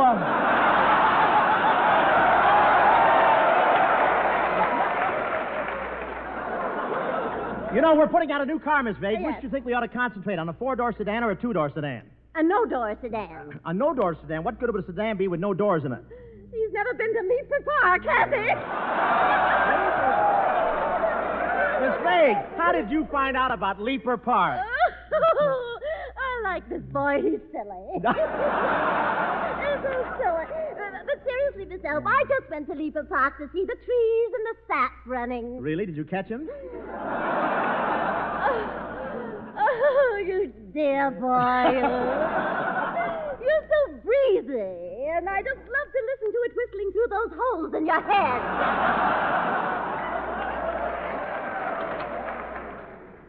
Pardon me, but I'm interested in buying a car.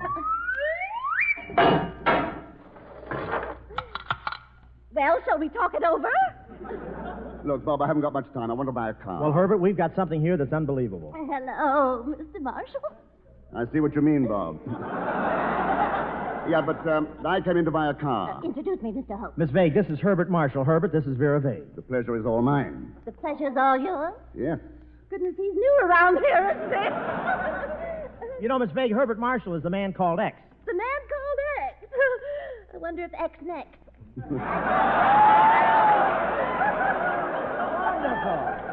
Really, Bob, I'd like to see one of your new cars. All right, Bart, I'll call the showroom.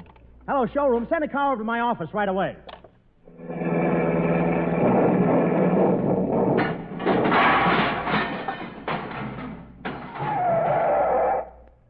Think I should have knocked?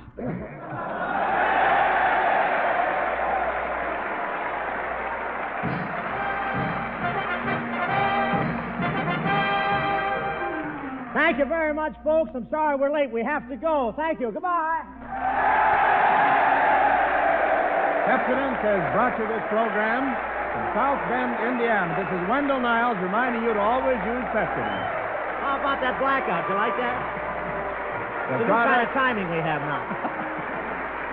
Pepsodent, the product that's number See one you with see you in Indianapolis and Omaha. Topeka. Come in, say a few words, Wendell. Good night, Oh, thank you very much. This is the National Broadcasting Company.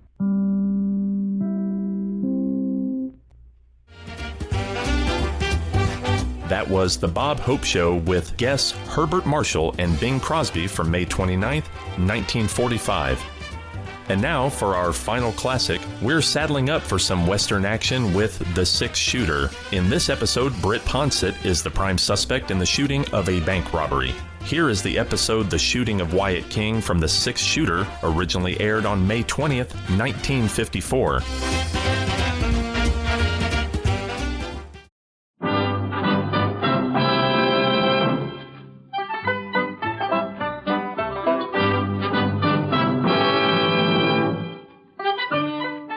In a moment, you'll hear James Stewart as the Six Shooter, just one of many fine programs brought to you each week on NBC.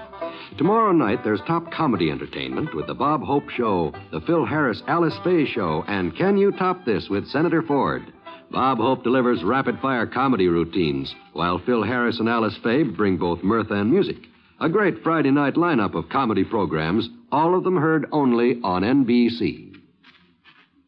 James Stewart as the Six Shooter.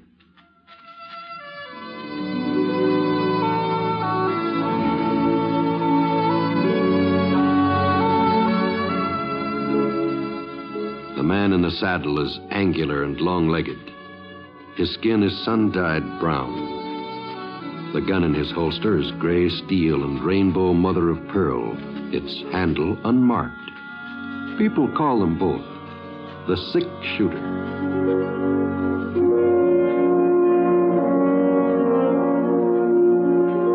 The NBC Radio Network presents James Stewart as the Six Shooter, a transcribed series of radio dramas based on the life of Brit Ponset, the Texas plainsman who wandered through the Western Territories, leaving behind a trail of still-remembered legends.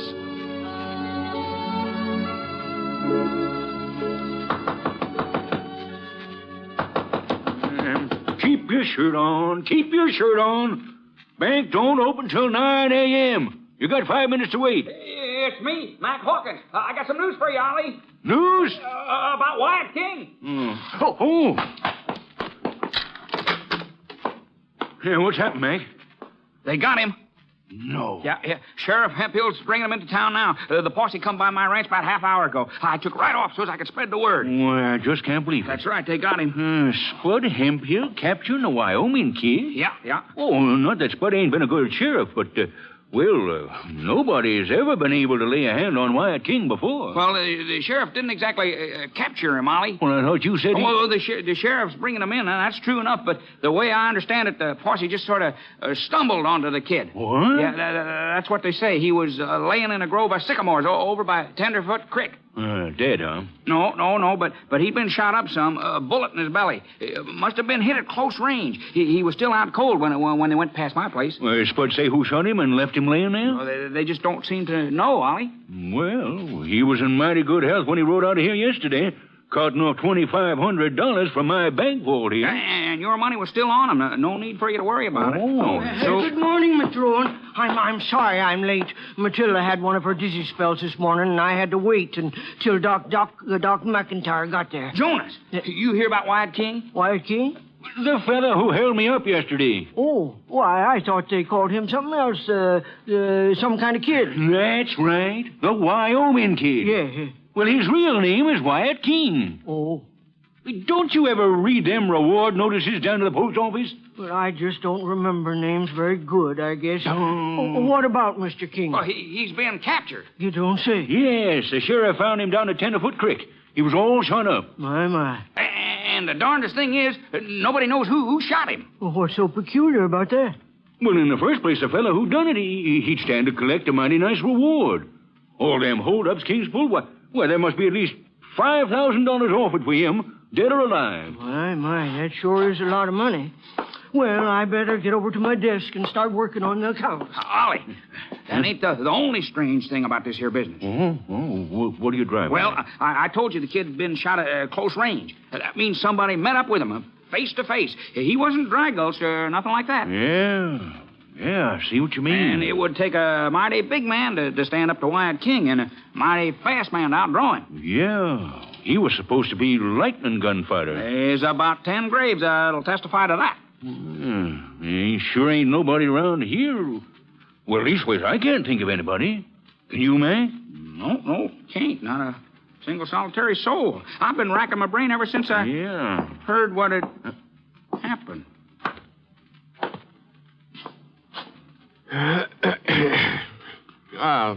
Morning, gents. Yes, sir. What can I do for you? You the banker? That's right, Mr. Name's Ponset, Brit Ponset. Well, I'm pleased to meet you, Mr. Ponset. I'm Oliver Rowan. Howdy. I got a little check here. I was wondering if you... Did you say Brit Ponset? That's right. Well, I'll be doggone. What's the matter, man? Why, he's a six-shooter, Ollie. The six-shooter? Ain't that right, Mr. Ponset? Well, sometimes I guess folks call me... There. Well, what'd I tell you? Well, sir, I guess we don't have to do no more wondering about who shot up Wyatt King. What? Well, sir, we're all mighty grateful, Mr. Ponset. Hold on. If we'd have knowed you was in these parts, we wouldn't have had no doubts in the first place. No, sir. I'm afraid I don't follow you. You're the fellow who shot it out with the King last night, ain't you? Well, it must have been you. It couldn't have been nobody else. Why, of course it was him, Ollie. There ain't no doubt about it. I said it would take a fast man to outdraw the kid. Well, the six-shooter's just about the fastest man west of the Mississippi from the way I hear it. Well, that's mighty flattering, but as far as outdrawing Wyatt King, well, I wouldn't know about that, seeing as how we never met up. Never met up? No. Oh, you mean you didn't recognize him last night? Last night? Well, whenever it was you shot him. Now, let's get this straight, gents. I didn't shoot Wyatt King last night or any other time. I've never laid eyes on him. Well, if it wasn't you, then who did do it? I sure wouldn't know. I rode down the trail from Fort Drexel. I didn't see any sign of Wyatt King or anybody else. Tenderfoot Creek's just off that trail. Is that so? Well, if Mr. Ponset says he didn't do it, I guess he didn't. Yeah. Oh, wait a minute. Sure. Why didn't I think of it before? Yeah, think of what? Everybody knows that the six-shooter don't like to take credit for what he does. He's the sort of man who hides his lamp under a bushel.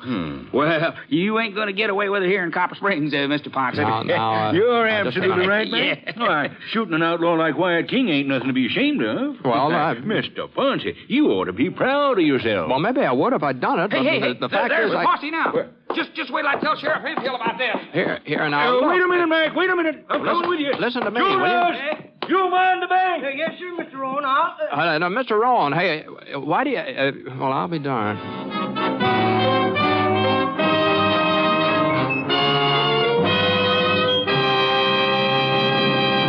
Well, I never saw anything like it. For the next half hour, folks came up to me from all directions, all saying I'd shot Wyatt King, giving me their congratulations. I told them I hadn't had anything to do with it, but they just wouldn't be convinced. And I didn't see how I could straighten them out on it. It did make me feel kind of funny, though, all this hullabaloo over a misunderstanding. And then when the mayor said something about letting the kids out of school for a day in my honor, well, I just had to find some way of putting a stop to it, so I headed over to the jail, introduced myself to Sheriff Hampton. Sir, it's a privilege to meet you, Mr. Ponset, a real privilege. Yeah, it's a privilege, yes. Oh, not that I wouldn't have caught up with King myself sooner or later, but you kind of speeded up the operation. Yes. Now, that's what I want to talk to you about, Sheriff. Oh, now, don't you worry about the reward. I'll see that you get it. No, yes, sir. I'm not interested in any reward. Well, yeah, everybody says you're the generous type. I heard that. Well, I'm not that generous, Sheriff.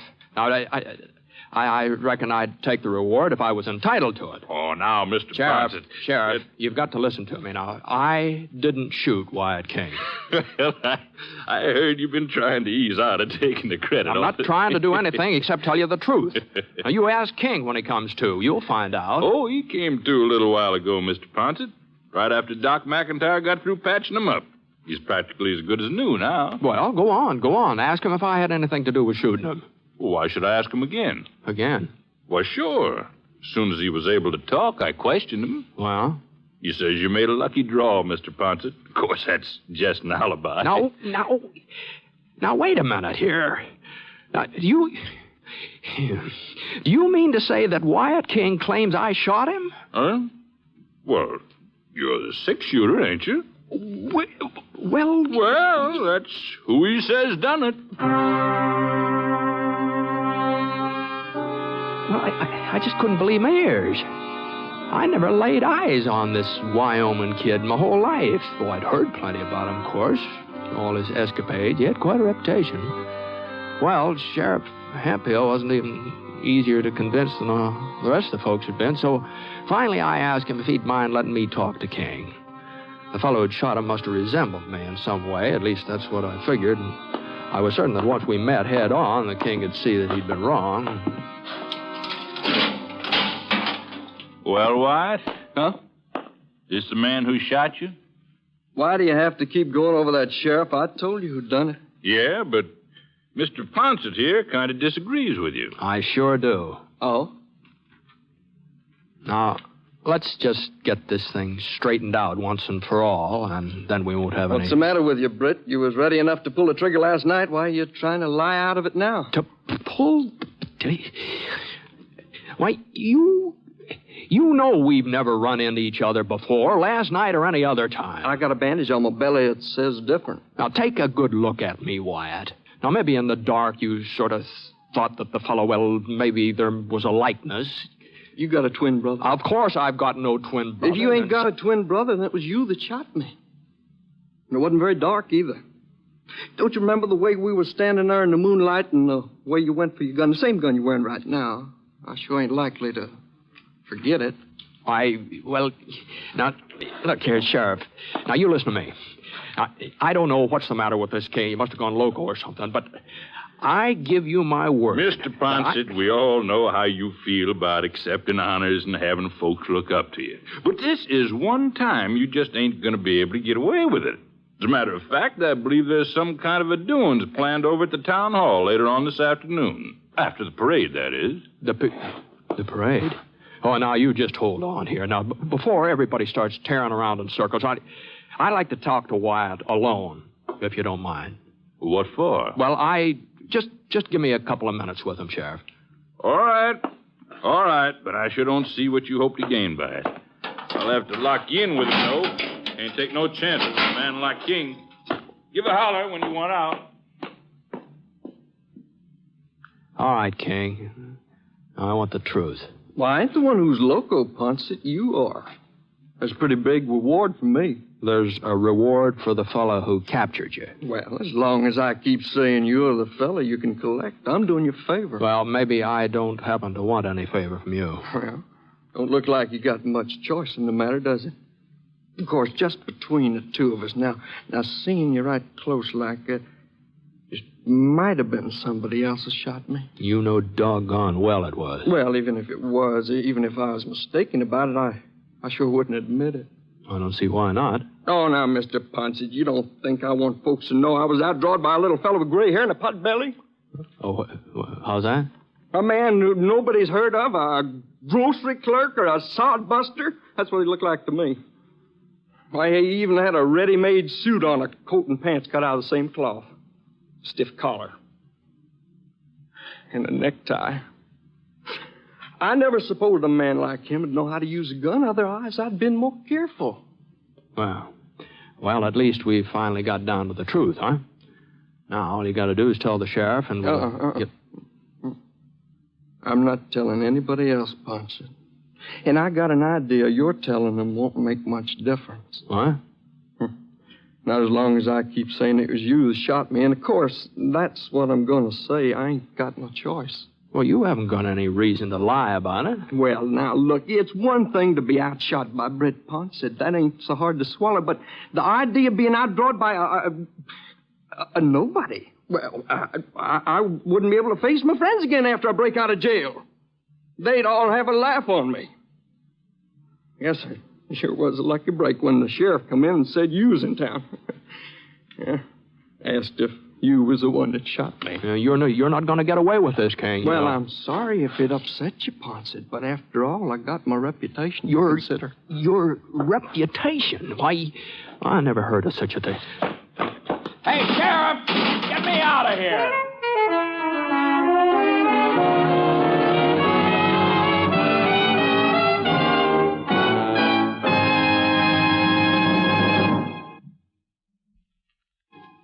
We'll return to James Stewart as the sick shooter in just a moment. Each year, forest fires take a tragic toll, destroying the natural resources that are vital to our nation's strength. Remember, one moment of carelessness can destroy national beauty and wealth that can never be replaced. Forest fires have been called America's most shameful waste because they can be prevented. Don't fail to do your part in preventing them. Don't be guilty of starting one.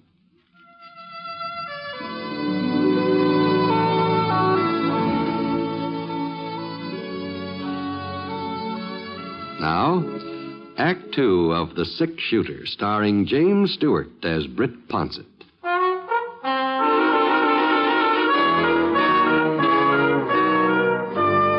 Well, I knew that there wasn't any point in hanging around the jail trying to make Sheriff Hemphill believe what Wyatt King had told me. King was right. As long as he kept insisting that I shot him, I wasn't going to be able to convince anybody of the truth, unless the man who really did shoot him. I was walking down the main street, passing the bank, when I remembered what King had said.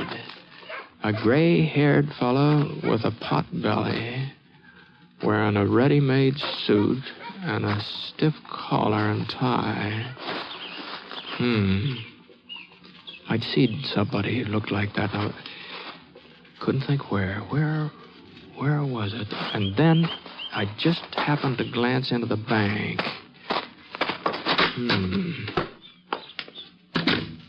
Yes, sir. What can I do? Oh, you're Mr. Ponset, ain't you? That's right. My, you sure stirred up a lot of talk, Mr. Ponset. The whole town. Yeah, I know. Mr. Rowan just stepped out for a couple of minutes, but if there's anything I can do... You're the teller, aren't you? Yes, sir. Uh-huh. Been with the bank for 26 years now. You don't say. The name's Jonas Pilgrim, Mr. Ponset. Well, pleased to meet you, Mr. Pilgrim. Of course, if you're in a hurry for something, maybe I could find Mr. Rowan. No. As a matter of fact, it was you I wanted to talk to. Me? Yes. You see, I've just come from a session with Wyatt King over at the jail. Oh? And, he told me about the shooting last night. Uh-huh. That's real interesting, Mr. Ponset. Well, I've got some statements to get out now, so if you don't mind, And King told me about the man who did it. Oh, see. Mm-hmm. No, it's a funny thing, Mr. Pilgrim. The description he gave me sure fits you right down to that tie you're wearing. And to come to think of it, you're just about the only person in town that does fit. I don't know what you mean, sir. Well, you don't, huh? You don't. Well, it was nice talking to you. Mr. Ponset. Yeah? You won't mention this to anybody else. Well, I don't see what difference it makes as long as it wasn't you he was talking about. Well, it might be kind of embarrassing. Just what do you mean? All right. All right, I'll admit it to you, Mr. Ponset. But you got to promise me you won't tell anybody else. You got to give me your word. You shot him, huh? I didn't intend to. I didn't even know who he was. You see, I wasn't here when he held up the bank. Oh? I was on my way back to town from Widow Tolliver's ranch. I'd rid out to tell her that her account was overdrawn again. Uh-huh. And this fella, he come at me out of the dark. Told me he wanted my horse. I didn't even stop to think. I just grabbed my gun and let fire. I never should have done it, Mr. Ponset. I don't know what got into me. You're sorry you shot a man like Wyatt King? No, not exactly, but it's kind of hard to explain. The fact is, I'm married, Mr. Ponset. And Matilda, that's my wife, Matilda's kind of particular about some things. She's real particular about me. That's why I gotta wear this doggone collar. Just cuts my neck so I can hardly stand it sometimes. Is that so? Yeah. Shame. I sure feel sorry for you, Jonas, but I don't see what that's got any connection with now, Mr. Ponset, if don't you see, if Matilda knew, if I so much as carried a gun, well, she'd just have a conniption fit. And if she was to find out that I used to be, kind of experienced at gunplay, why, she'd just raise the roof. I don't think that she'd ever let me get out of her sight after that. You see, I never told her that when I was younger I used to be sort of quick on the trigger. Well, be doggone. Well, I take it your talents haven't exactly deserted you, huh? Well, sir, that was the doggonest thing. I wouldn't even had that dang revolver with me, except that Widow Tolliver had given me some money to deposit, and she was real worried about my getting it into town. All right, you see. It was old Smith Tolliver's gun. She insisted on loaning it to me. I see. When this Wyatt King jumped up at me, well, I guess some of my old instincts must have come through. Leastways, the next thing I knew, he was laying there in the dirt, not moving. Yeah, I'll be darned.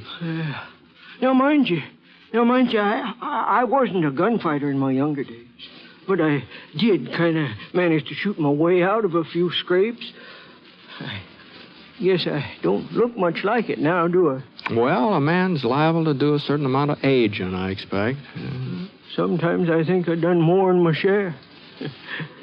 Well, anyway, I suppose you can see now why I don't want folks to know what happened last night about me and Wyatt King. Yeah, I guess you've got a point, Jonas. But I can't go on taking the credit for what you did. Well, Mr. Ponset, you give me your word on it. No, I didn't do any such thing. Well, you sure did. Why, I wouldn't have been telling all this if I didn't. What in tarnation? Mr. Hawkins, what's all the rumpus about? Wyatt King just broke out of jail. He broke out of jail? Some darn fool forgot to lock his cell. Sheriff thinks he's heading toward Badwater Falls. We're getting a posse together. For goodness sake. Well, we won't be needing you, Jonas. Oh, no. Of course not. No. But the sheriff was real anxious to have you come along, Mr. Ponset. Is that so? Well, I'm sorry. I won't be able to oblige. But you've already captured Wyatt once. Well, let's just say that once was enough. As a matter of fact, I'm figuring on leaving town. Which way is Badwater Falls? South. Due south. I'm heading north. So long.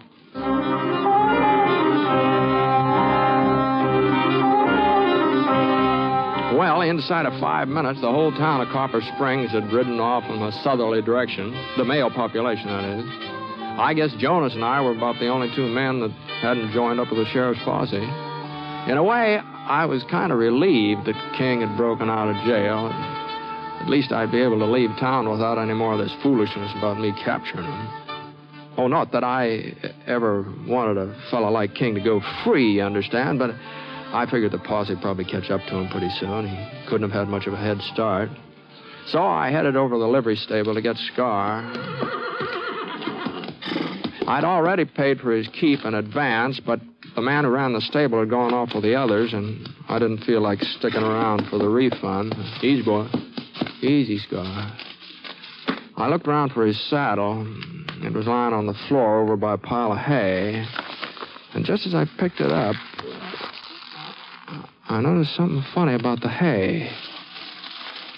It was starting to move. Just keep holding on to that saddle, Ponset, and don't reach for your gun.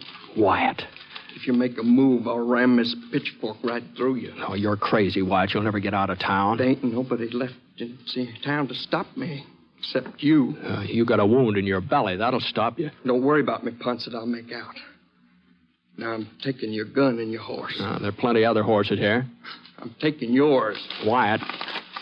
Shut up, or you get a taste of these problems. Well, there wasn't any point of my arguing about it, not with a pitchfork digging into my chest. So I waited until he reached out a hand for my gun, and then I gave that saddle a little toss. Caught him right in the neck. He went over backwards. I started to go for my holster, but Wyatt stuck out the handle of that pitchfork, and the next thing I knew, I was down on the floor beside him. He banged his fist into my face, and I felt his hands go for my throat. I managed to get up on a knee and flipped him over. I hoisted myself onto my knee, but he let loose with a kick, and I went flat again. I got a glimpse of his boot coming into my face, and I just got out of the way in time. And then he missed me and almost lost his balance, and I had time to get on my feet again. Came charging in with both fists again, and one of them whipped past my ear, and the other one smashed into my shoulder. And that left him wide open.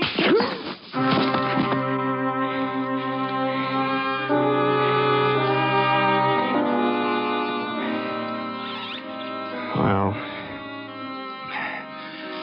I just couldn't leave him lying there on the floor unconscious. I figured wouldn't be very long before he came to, so I picked him up and carted him across the street to where he belonged. The jail was completely deserted, and there wasn't a sign of anybody, but the door to Wyatt's cell was unlocked, so I laid him on the cot inside and pulled the blanket up over him. I didn't want him to catch cold or anything like that. And I found the key in the front office, and I locked him in.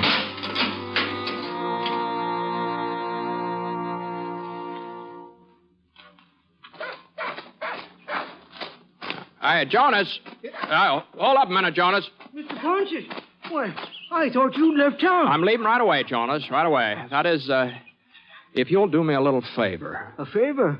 Yeah, you're through for the day with the bank, aren't you? Oh, yes.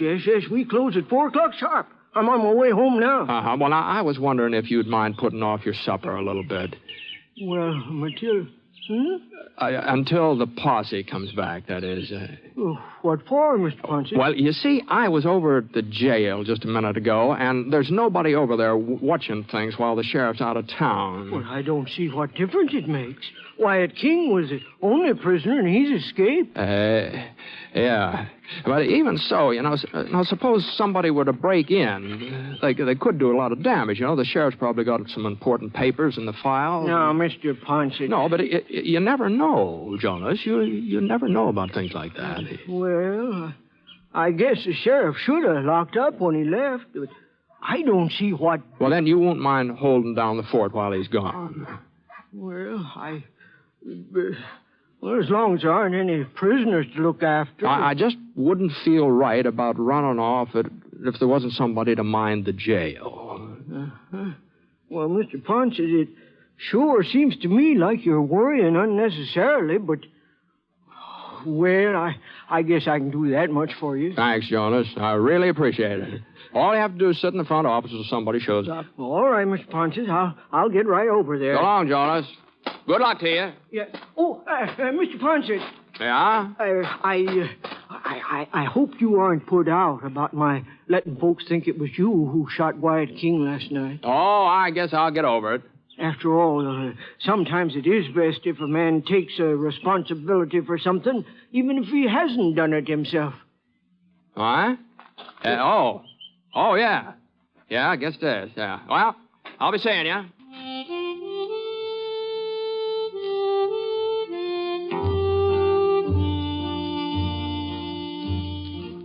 I tell you what, I got out of Copper Springs fast as I could. I just wasn't sure how things were going to work out. But then a couple of weeks later, a copy of the Copper Springs Press caught up with me. And there was Jonas Pilgrim's picture all over the front page. Yes, sir. A great big article telling how the sheriff and his posse had come back to town without finding a trace of Wyatt. And there he was, right in the jail.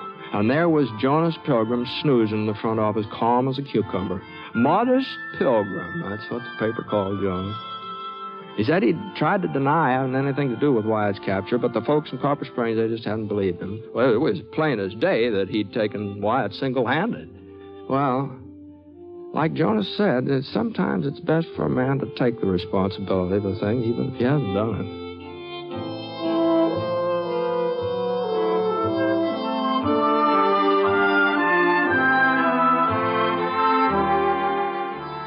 The Six-Shooter is a transcribed NBC Radio Network production in association with Review Productions. It is written by Frank Burt and is based on a character created by him.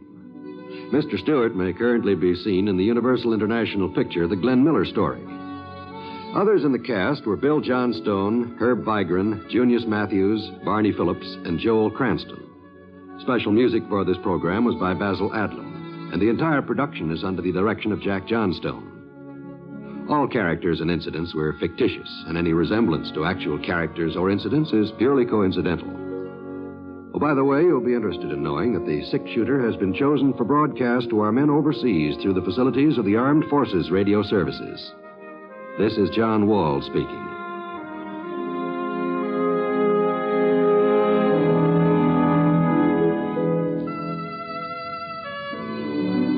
Macdonald Carey stars in Jason and the Golden Fleece tonight on the NBC Radio Network.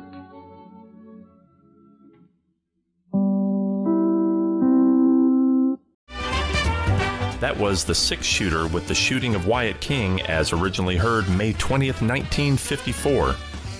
I'll be back with final thoughts in just a moment.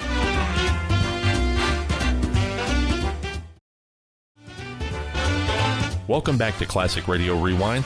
I hope you all enjoyed Old Time Radio USA's special 2-day Valentine's Day marathon celebrating Jack Benny's birthday. I always have a fantastic time sharing these golden age of radio moments with you. Mark your calendars for our next Old Time Radio USA marathon coming up in March. It's an event you won't want to miss. And be sure to tune in next week for episodes of some classic shows, including Broadway is My Beat, Inner Sanctum Mysteries, Fort Laramie, and The Lives of Harry Lime. In the meantime, you can continue to keep the nostalgia alive by tuning into the WOTR Radio Network, where you can continue your old-time radio listening with Old Time Radio USA, Suspense Radio USA, Crime Time Radio USA, and Nightmare Radio USA. Thank you for joining us, and until next time for Classic Radio Rewind and the WOTR Radio Network, this is Barry Slinker saying goodbye for now.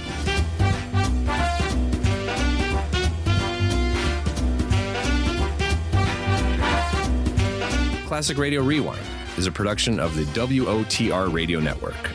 For more Classic Radio Rewind, and to listen to any of the WOTR Radio Network stations, go to www.wotrradionetwork.com.